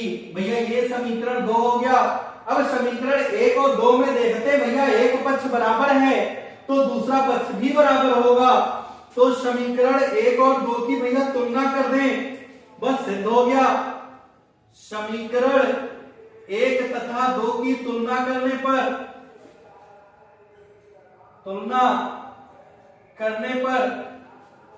तो देखते हैं एक पक्ष बराबर है तो दूसरा भी बराबर होगा। BE बटे EC बराबर BF बटे FE। भैया सिद्ध हो गया, यही आपको सिद्ध करना था। BE बटे EC बराबर BF बटे FE। अच्छा फिर से देखेंगे इस टाइप के सवाल को, बहुत सिंपल होता है बच्चा। देखो क्या समांतर दिया है, DE समांतर AC, DE समांतर AC। अब इसमें जो बड़ी भुजा है उससे बनने वाला त्रिभुज ले लो, त्रिभुज ABC में। तो हमने त्रिभुज ABC में लिया, कौन समांतर भुजा है, DE और AC। तो भैया थेल्स प्रमेय लगा दो, जैसा हमने बताया था, BD बटे DA बराबर BE बटे EC होगा। ये हो गया। ऐसे दूसरा वाला देखते हैं, दूसरा वाला क्या समांतर दिया है, DF समांतर AE। तो बड़ी भुजा कौन सी है, AE है। तो AE से बनने वाला त्रिभुज जिसमें ये समांतर भुजा आता हो, तो त्रिभुज ABE में DF समांतर AE है, DF समांतर AE है। तब थेल्स प्रमेय यहां भी लगेगा, BD बटे DA बराबर BF बटे FE, BF बटे FE। ये दूसरा समीकरण हो गया। इस तरीके से आप यहां पे दोनों समीकरण की तुलना करते हैं तो ये सिद्ध हो जाता है। अच्छा अब हम आगे की ओर तीसरे प्रश्न की ओर चलते हैं, इन्हें आप नोट कर लें। अब तीसरा प्रश्न क्या दिया है भैया, यहां देखते हैं।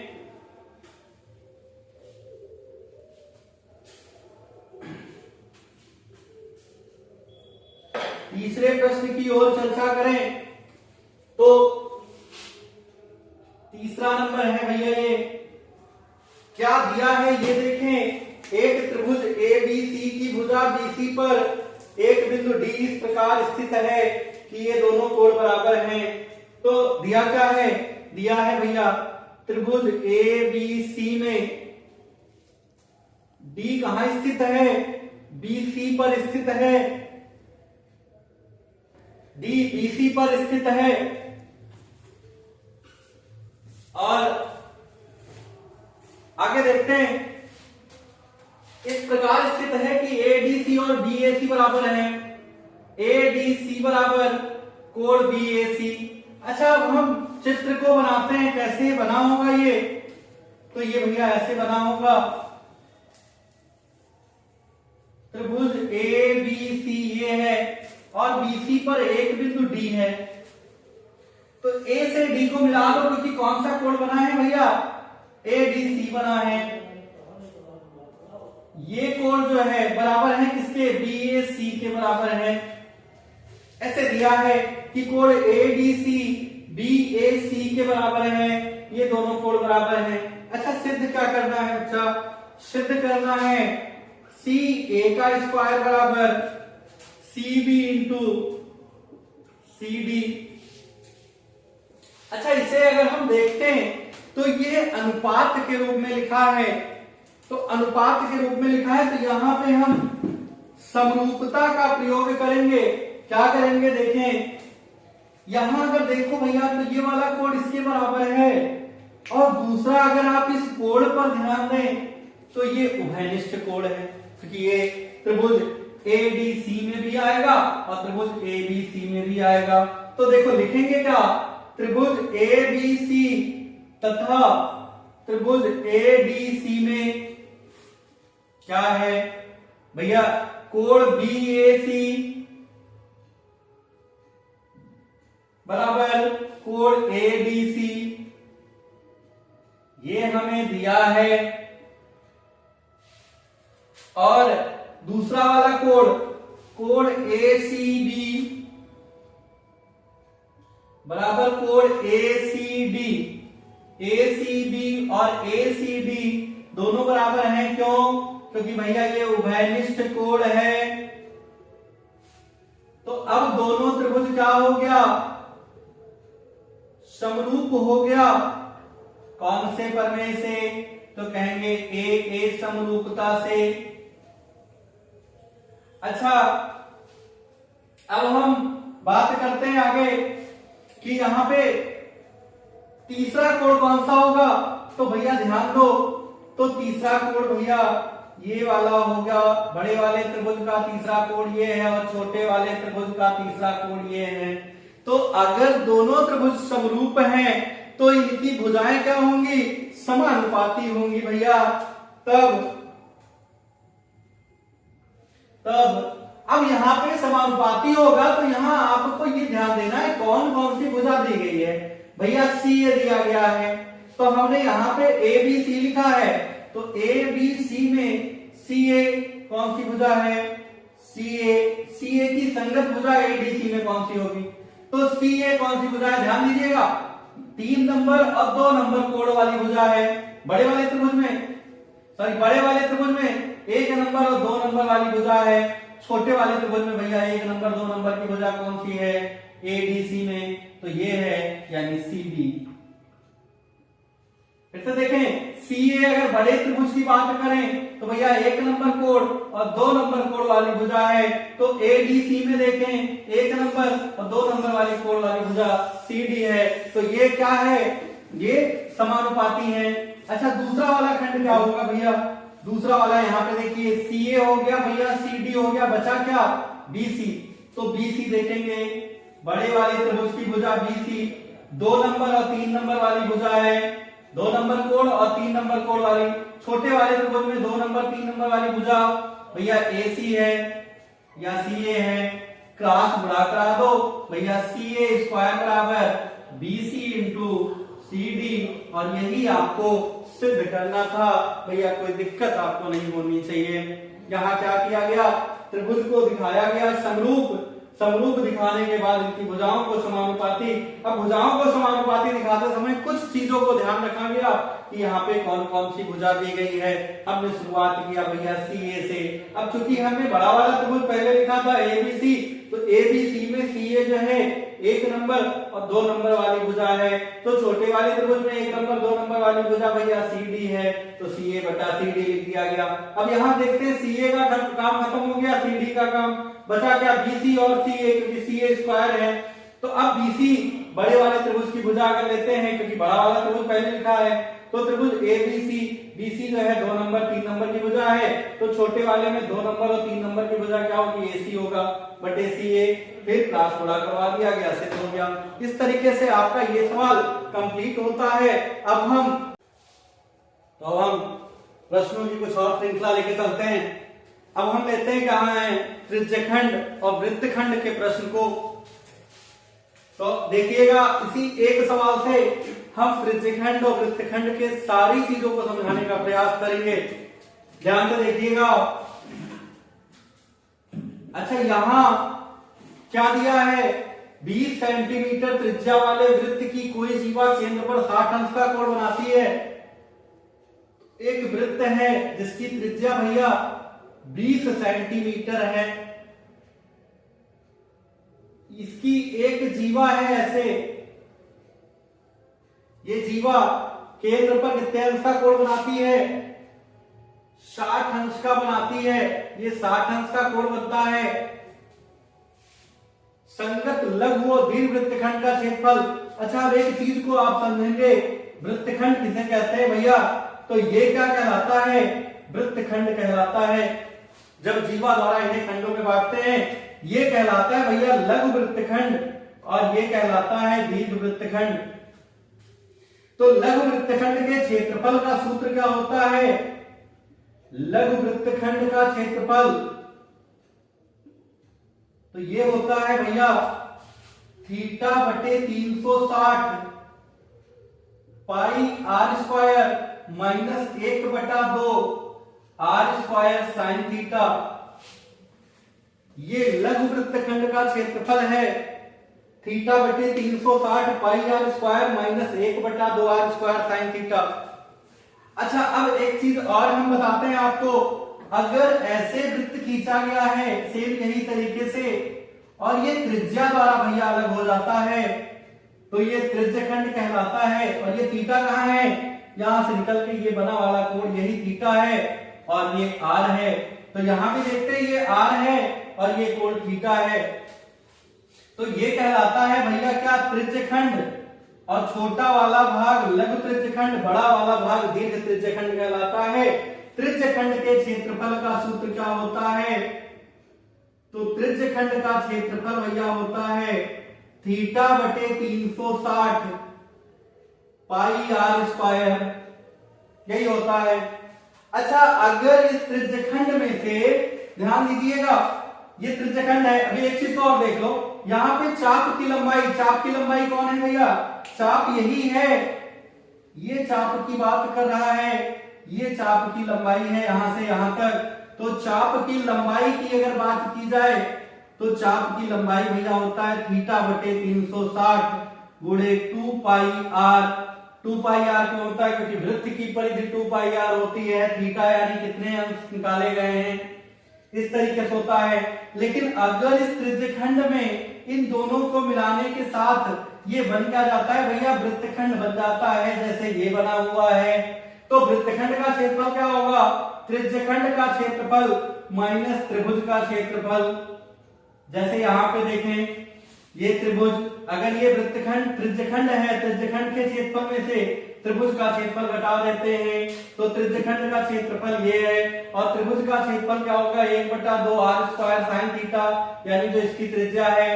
तो इस तरीके से आपका लघु वृत्तखंड और लघु त्रिज्यखंड का क्षेत्रफल हो जाता है। अच्छा, अगर दीर्घ का निकालना है तो सिंपल बात भैया, वृत्त के क्षेत्रफल में से लघु वृत्तखंड का क्षेत्रफल घटा दीजिए, दीर्घ वृत्तखंड का क्षेत्रफल आ जाता है। ऐसे यहाँ पे भी दीर्घ त्रिज्यखंड का क्षेत्रफल निकालने के लिए वृत्त के क्षेत्रफल में से वृत्त का क्षेत्रफल भैया पाई आर स्क्वायर में से ये लघु त्रिज्यखंड का क्षेत्रफल घटा दीजिएगा, यानी पाई आर स्क्वायर माइनस थीटा बटे 360 पाई आर स्क्वायर कर देना, ये दीर्घ वाले त्रिज्यखंड का क्षेत्रफल आ जाएगा। ऐसे आप त्रिज्यखंड का क्षेत्रफल, अगर इसी सवाल का कहता त्रिज्यखंड का क्षेत्रफल निकालने, तो आप निकाल सकते हैं, क्योंकि सूत्र आपके सामने ये रहा। इस तरीके से आपको इस सवाल को लगाना है। तो यहां और देखते हैं क्या है। यहां थीटा बराबर भैया, थीटा बराबर है 60 अंश और त्रिज्या r बराबर है भैया 20 सेंटीमीटर। तो यहां लघु वृत्तखंड का क्षेत्रफल और दीर्घ वृत्तखंड का क्षेत्रफल निकालना है। तो लघु वृत्तखंड का क्षेत्रफल हमने बताया भैया थीटा बटे 360 pi R square minus 1/2 R square sine theta. अच्छा, अब थीटा का मान रख दें, आर का मान रख दें और सवाल लग जाएगा। ये सूत्र आप याद भी कर लें।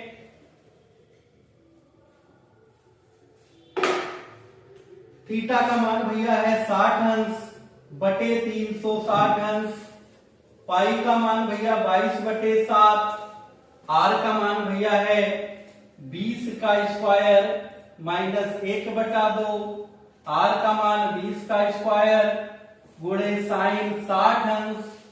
अच्छा, अब यहां देखते हैं 60 से इसे काट दो भैया, 6 आ गया।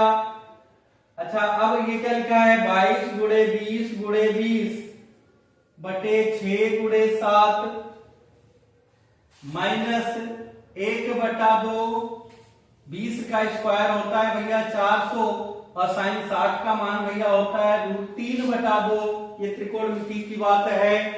अब यहाँ पे हल करते हैं, 2 से ये कटेगा भैया 11 हो जाएगा और यहाँ बचेगा 3, तो बच गया भैया 21।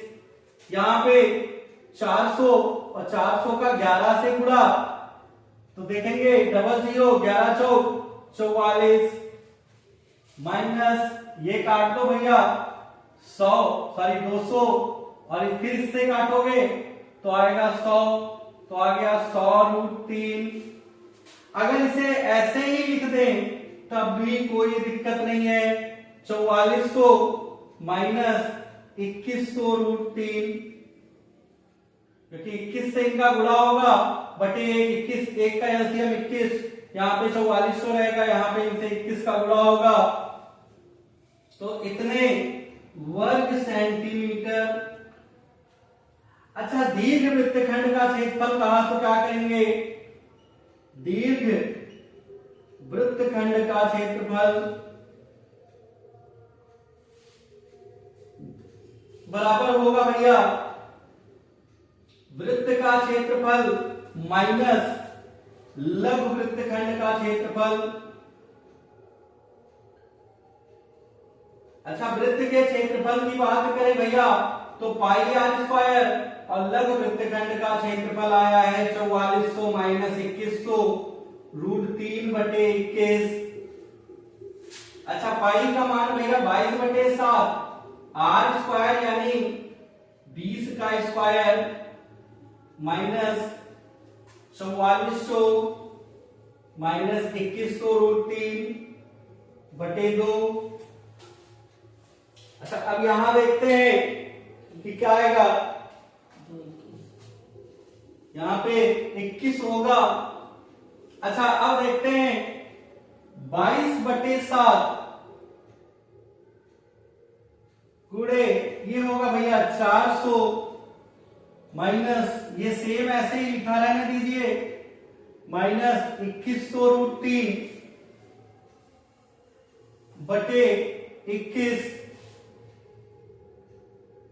अब 7 और 21 का एलसीएम भैया 21 होगा, 7 3 21, 3 से गुणा होगा तो 22 गुणे 4 3 1200 माइनस 4400 माइनस 2100√3। अब देखते हैं 12 दूना 24 00, 12 दूना 24 और 2 26 माइनस 4400 माइनस माइनस का गुणा भैया प्लस 2100√3/21।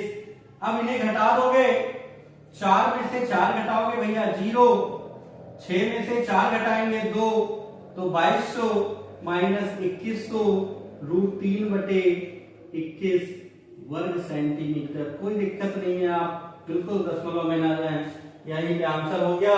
तो लघु वृत्तखंड का क्षेत्रफल भैया आया इतना, और दीर्घ वृत्तखंड के क्षेत्रफल की बात करें तो ये आया इतना।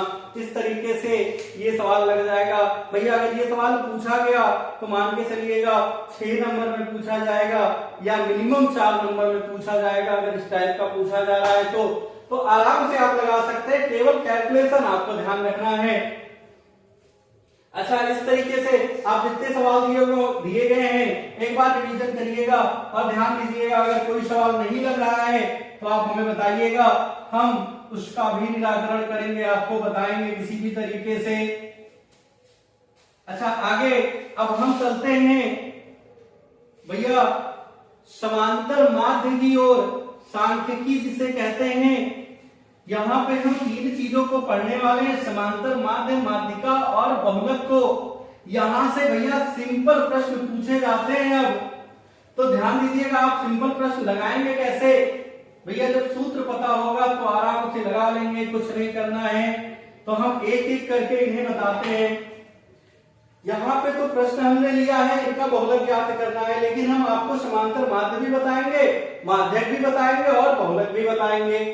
तो अगर हमें इसी सवाल का जो दिया है वर्ग और बारंबारता, तो अगर हमें समांतर माध्य भैया निकालना होता, समांतर माध्य, तो सिंपल बात होती है यहाँ पे सिग्मा एफ एक्स बटा सिग्मा एफ। तो यहां पे x क्या है भैया, मध्यमान है। x क्या है, तो यहां देखते हैं कॉलम एक बार, यहां पे बना लेते हैं भैया मध्यमान का कॉलम। यहां हम बहुलक अभी नहीं ज्ञात कर रहे हैं, यहां पे हम अभी माध्य ज्ञात कर रहे हैं, ध्यान दीजिएगा। तो मध्यमान क्या होता है भैया, इन दोनों को जोड़ के आधा यानी 5, इन दोनों को जोड़ के आधा यानी 15, 30 20 50 का आधा 25, 70 का आधा भैया 35 और ये 45।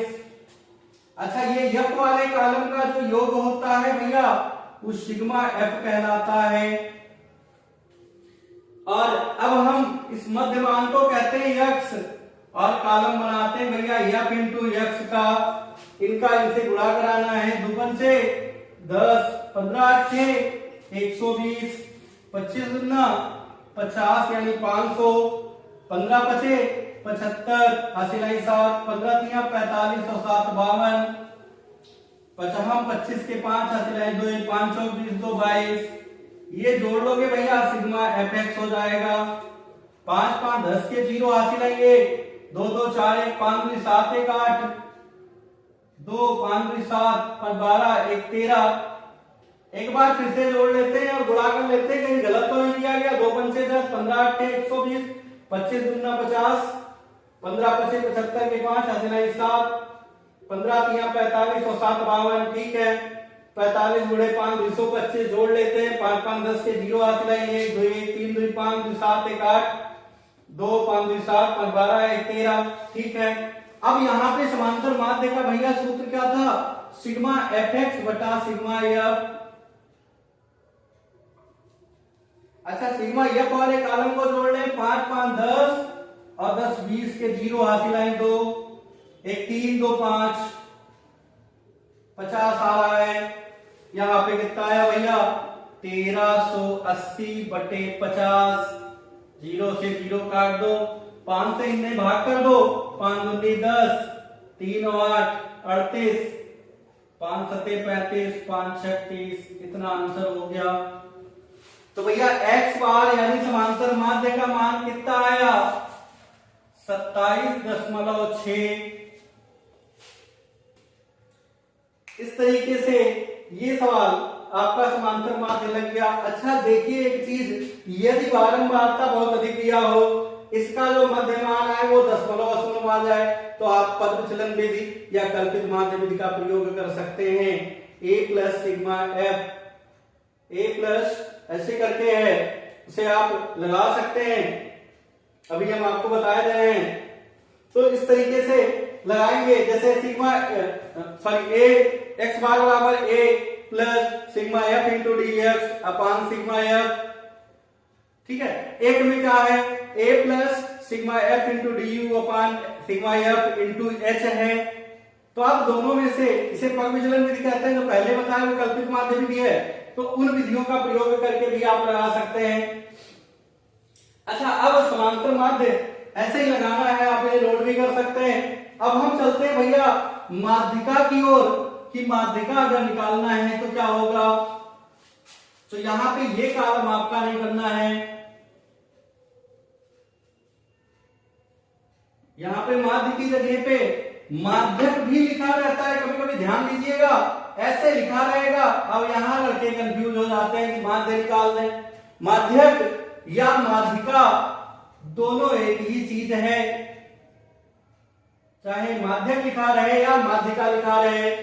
अच्छा, अब इसके लिए क्या करना है भैया, m बराबर क्या होता है, L1 plus L2 minus L1 बटे सिग्मा f इंटू n बटा 2 माइनस सी एफ, ये आपका सूत्र है। अच्छा, अब यहां पे L1 क्या है, माध्यक वर्ग की निम्न सीमा है भैया, और L2 क्या है, माध्यक वर्ग की उच्च सीमा है, और सिग्मा F क्या है, बारंबारता का योग है, बारंबारता का योग है, या n भी इसे कहते हैं, सिग्मा F कहो या n कहो, दोनों बात एक ही है। और CF क्या है, CF माध्यक वर्ग से पहले की संचयी बारंबारता,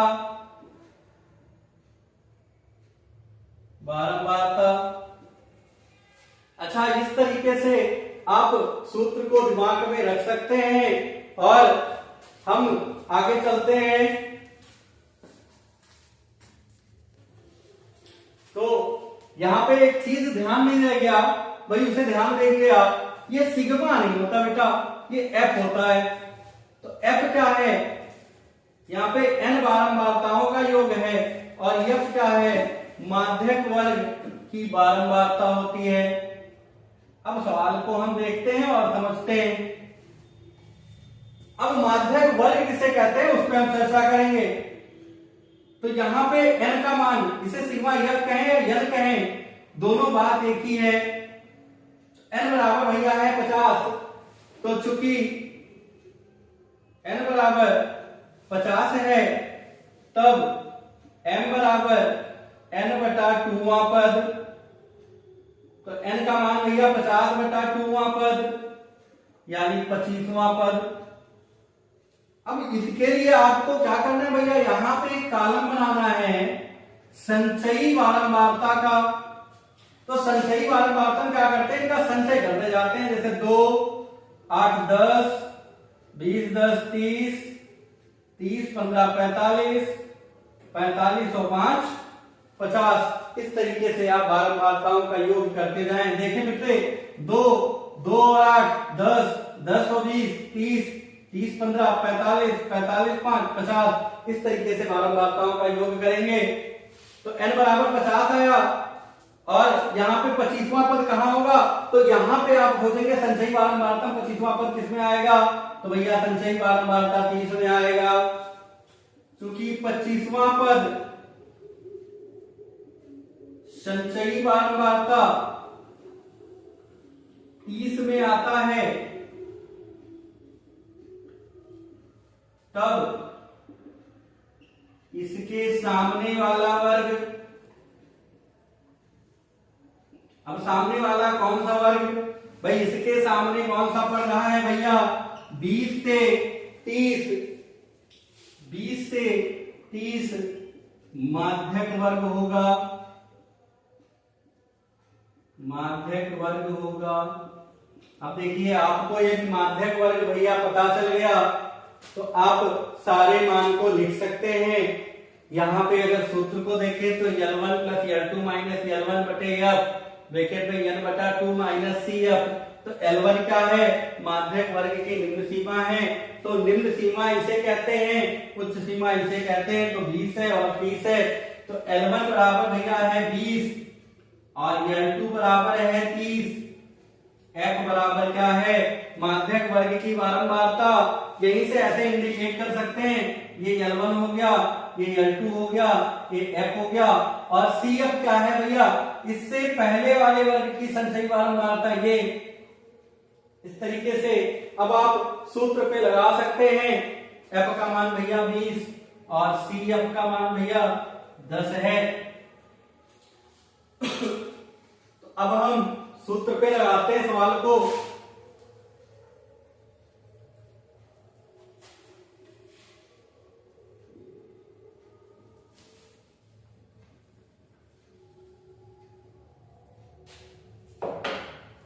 M बराबर क्या है, L1 plus L2 minus L1 बटे F ब्रैकेट में N बटा 2 माइनस CF।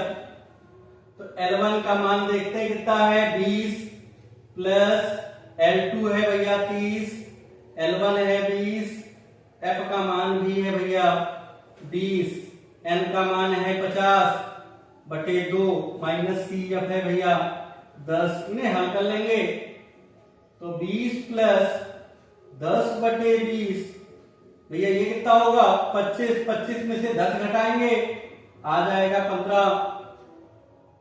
तो ये आ गया कितना, 20 प्लस 15 बटे 2। तो M बराबर 20 प्लस 2 से 15 को भाग करेंगे भैया तो 7.5 आता है, यानी 27.5 होगा। इस तरीके से आप माध्यक ज्ञात कर सकते हैं। अच्छा, अब देखिए माध्यक ज्ञात करने के बाद यदि हमें बहुलक ज्ञात करना है तो क्या करना होगा। तो भैया बहुलक के लिए अलग फार्मूला है, तो हम बहुलक की ओर चलते हैं। बहुलक में क्या होता है, बहुलक का अर्थ होता है भैया जिसकी आवृत्ति सबसे अधिक हो वही बहुलक होता है।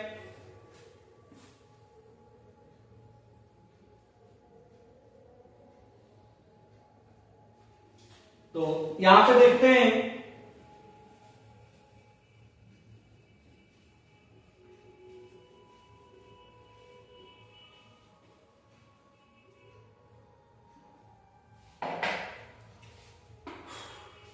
अगर हम बहुलक की बात करें तो बहुलक Z बराबर L1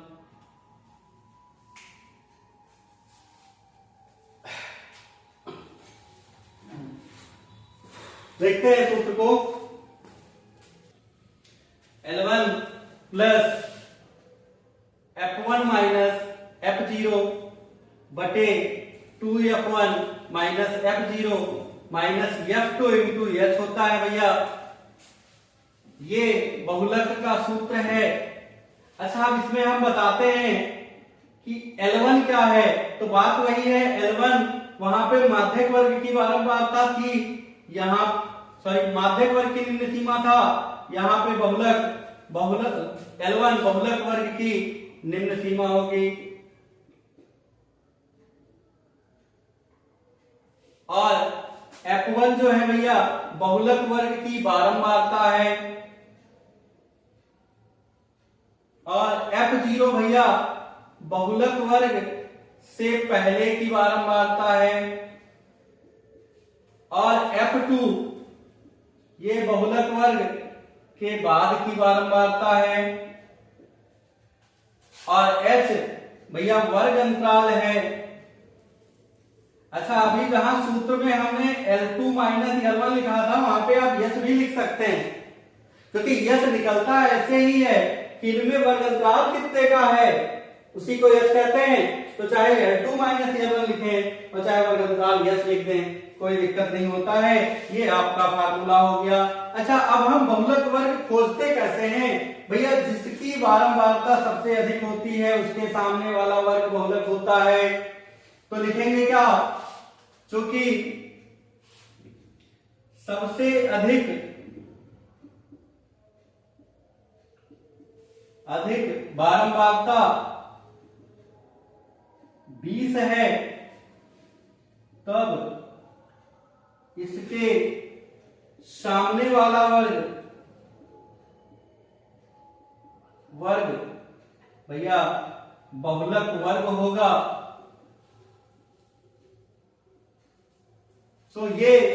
तो बहुलक वर्ग आपका भैया 20 से 30 यहां भी होगा। तो ये क्या हो गया भैया, L1 बहुलक वर्ग की बारंबारता को F1 कहते हैं, इससे पहले वाले को F0, इसके बाद वाले को F2 कहते हैं।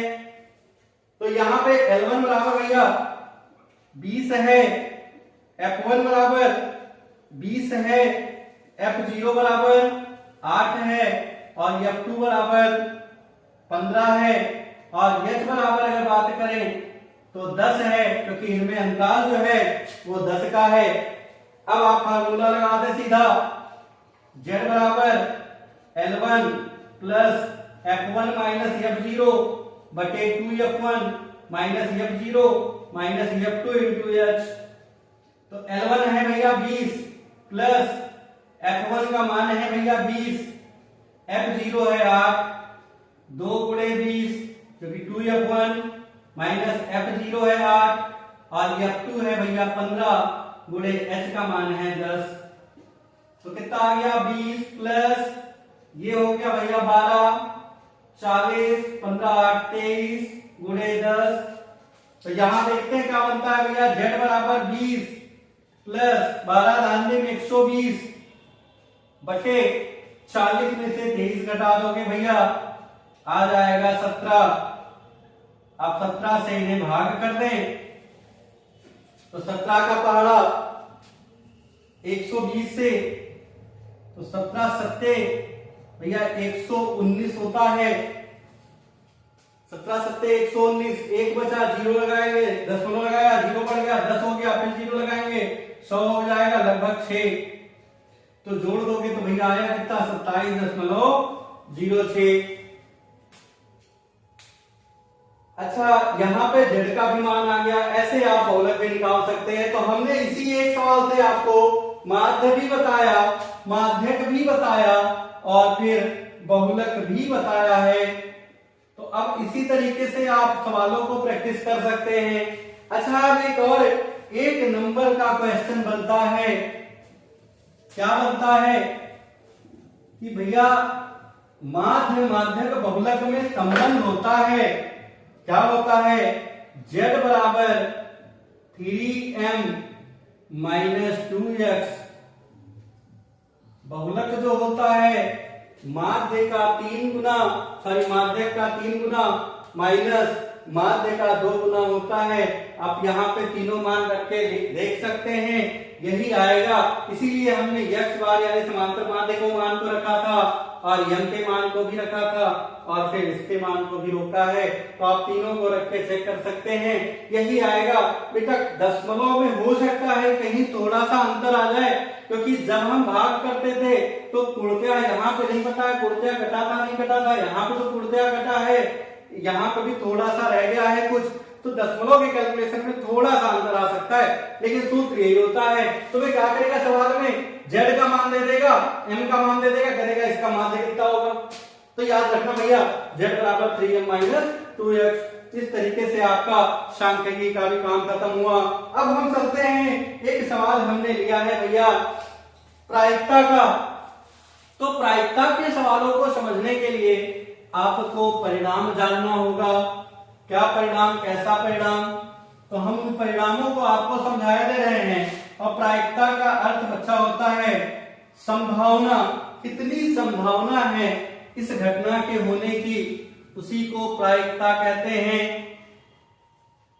प्रायिकता बराबर क्या होता है, प्राप्त परिणाम बटे कुल परिणाम। जैसे मान के चलिए अगर एक सिक्के की बात की गई कि एक सिक्का उछाला गया, चित आने की प्रायिकता या पटाने की प्रायिकता, भैया एक सिक्का उछाले हेड आएगा या टेल आएगा, बात एक ही होगी। जैसे एक सिक्का उछाले भैया तो या तो हेड आएगा और या तो टेल आएगा। तो अब यहां पे जो प्रायिकता होगी, प्रायिकता बराबर होता है, प्रायिकता बराबर प्राप्त परिणाम बटे कुल परिणाम होता है।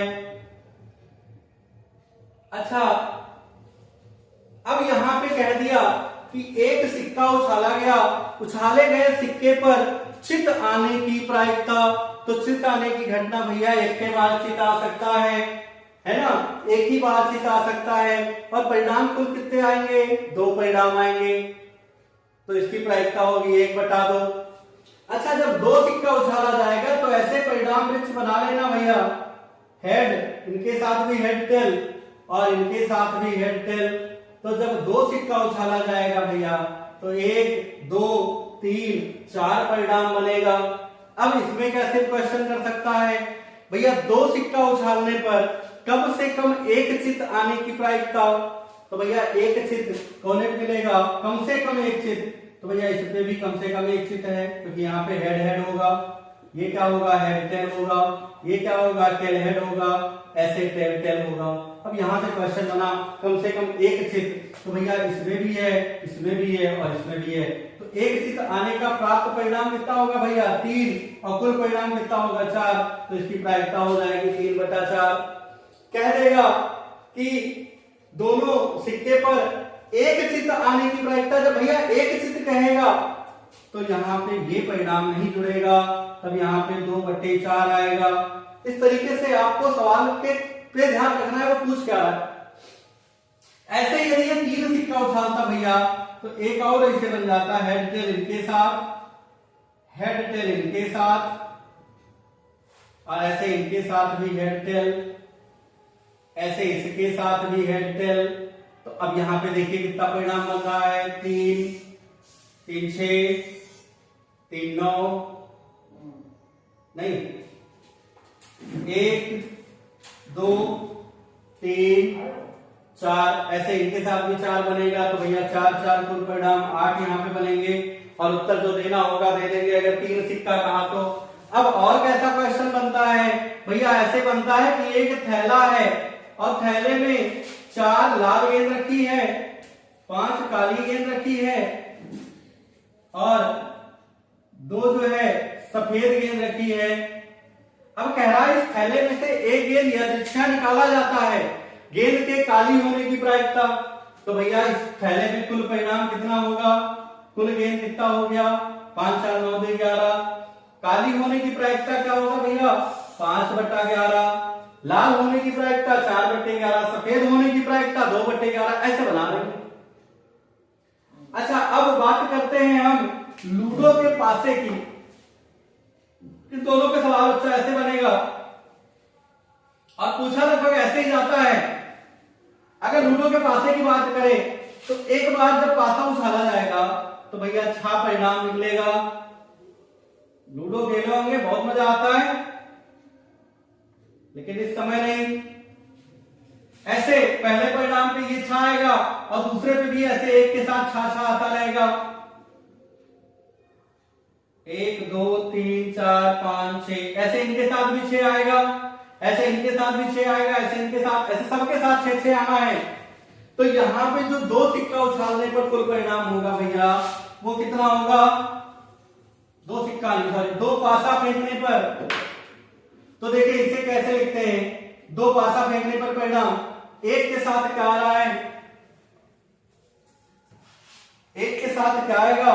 तो भैया एक के साथ 1 भी आ सकता है, एक के साथ 2 भी आ सकता है, एक के साथ 3 भी आ सकता है, एक के साथ 4 भी, एक के साथ 5 और एक के साथ 6 भी आ सकता है। जैसे ये एक के साथ 1, 2, 3, 4, 5, 6, ऐसे 2 के साथ भी आ सकता है, 2 के साथ 1, 2 के साथ 2, 2 के साथ 3, 2 के साथ 4, 2 के साथ 5, ऐसे 2 के साथ 6, ऐसे 3 का लिखेंगे, 3 के साथ 1, 3 के साथ 2, 3 के साथ 3, 3 के साथ 4, 3 के साथ 5 और 3 के साथ 6, ऐसे 4 का भी लिख सकते हैं।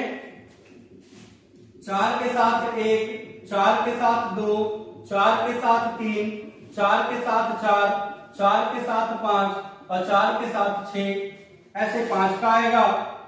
5 के साथ 1, 5, 2, 5, 3, 5, 4, 5 5 और 5 6, ऐसे 6 का होगा 6 6 2 6 3 6 4 6 5 और 6 6।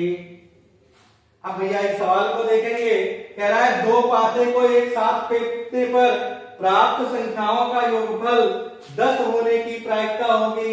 अब प्राप्त संख्याओं का योगफल क्या है? 10। तो अब यहां पे देखिए 10 कैसे आ सकता है भैया? एक के साथ कोई जोड़ने पे 10 आएगा? नहीं आएगा। 2 के साथ सबसे बड़ी संख्या 6 नहीं आएगा। 3 के साथ सबसे बड़ी संख्या 6 नहीं आएगा। 4 के साथ सबसे बड़ी संख्या 6। भैया एक परिणाम यहां मिल गया आपको। अब देखो 5 के साथ किसे जोड़ने पर 10 आ सकता है? 5 को जोड़ने पर 2 परिणाम हो गया, और 6 के साथ किसे जोड़ने पर 3 परिणाम हो गया। तो यहाँ पे जो परिणाम हुआ वो कितना हुआ भैया? प्राप्त परिणाम हो गया 3 और कुल परिणाम होगा 36। तो प्रायिकता होगी 3/36। अच्छा, कुल परिणाम का सूत्र क्या होता है भैया? जैसे मान लो 2 पासा उछाला गया, तो एक पासे पर कितना परिणाम आता है? 6, तो 6 पे घात 2। अगर एक पासा उछाला जाए तो भैया 6 पे घात 1। अगर एक सिक्का उछाला जाए तो एक सिक्का उछालने पर कितना परिणाम आता है? तो भैया 2 आता है। अगर 2 सिक्का उछाला गया तो भैया 2 पे घात 2। 3 सिक्का उछाला गया तो 2 पे घात 3। ऐसे करते जाते हैं, जो इनका परिणाम होता है उससे इनके घात पे कर देते हैं, जितनी बार उछाला जाए या जितनी बार फेंका जाए।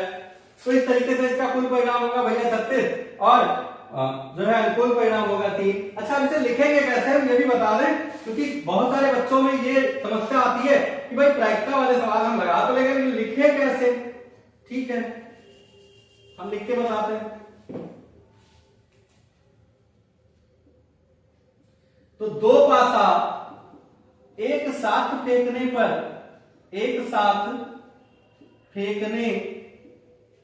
पर भैया कुल परिणाम बराबर 36।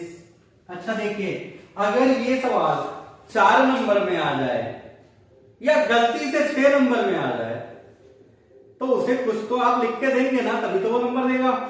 तो आप क्या करेंगे? ये जो परिणाम हमने लिखा है यहां पे इसके नीचे लिख देंगे। जो हमने परिणाम लिखा उस परिणाम को यहां लिखेंगे, यदि ये 4 नंबर और 6 नंबर में बन रहा है तो। और अगर 2 नंबर या 1 नंबर में है तब तो कोई बात ही नहीं, तब तो केवल आपको आंसर चाहिए। यदि 2 नंबर में है तो ऐसे लिख देना, सब परिणाम चाहे यहां पे ना लिखना। तो यहां पे भी लिखो 2 पासा एक साथ फेंकने पर प्राप्त संख्याओं का योग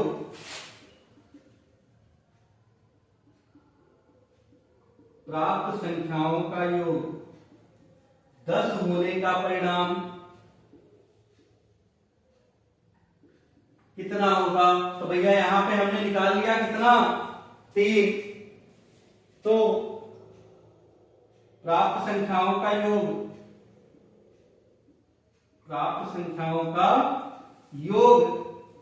10 होने की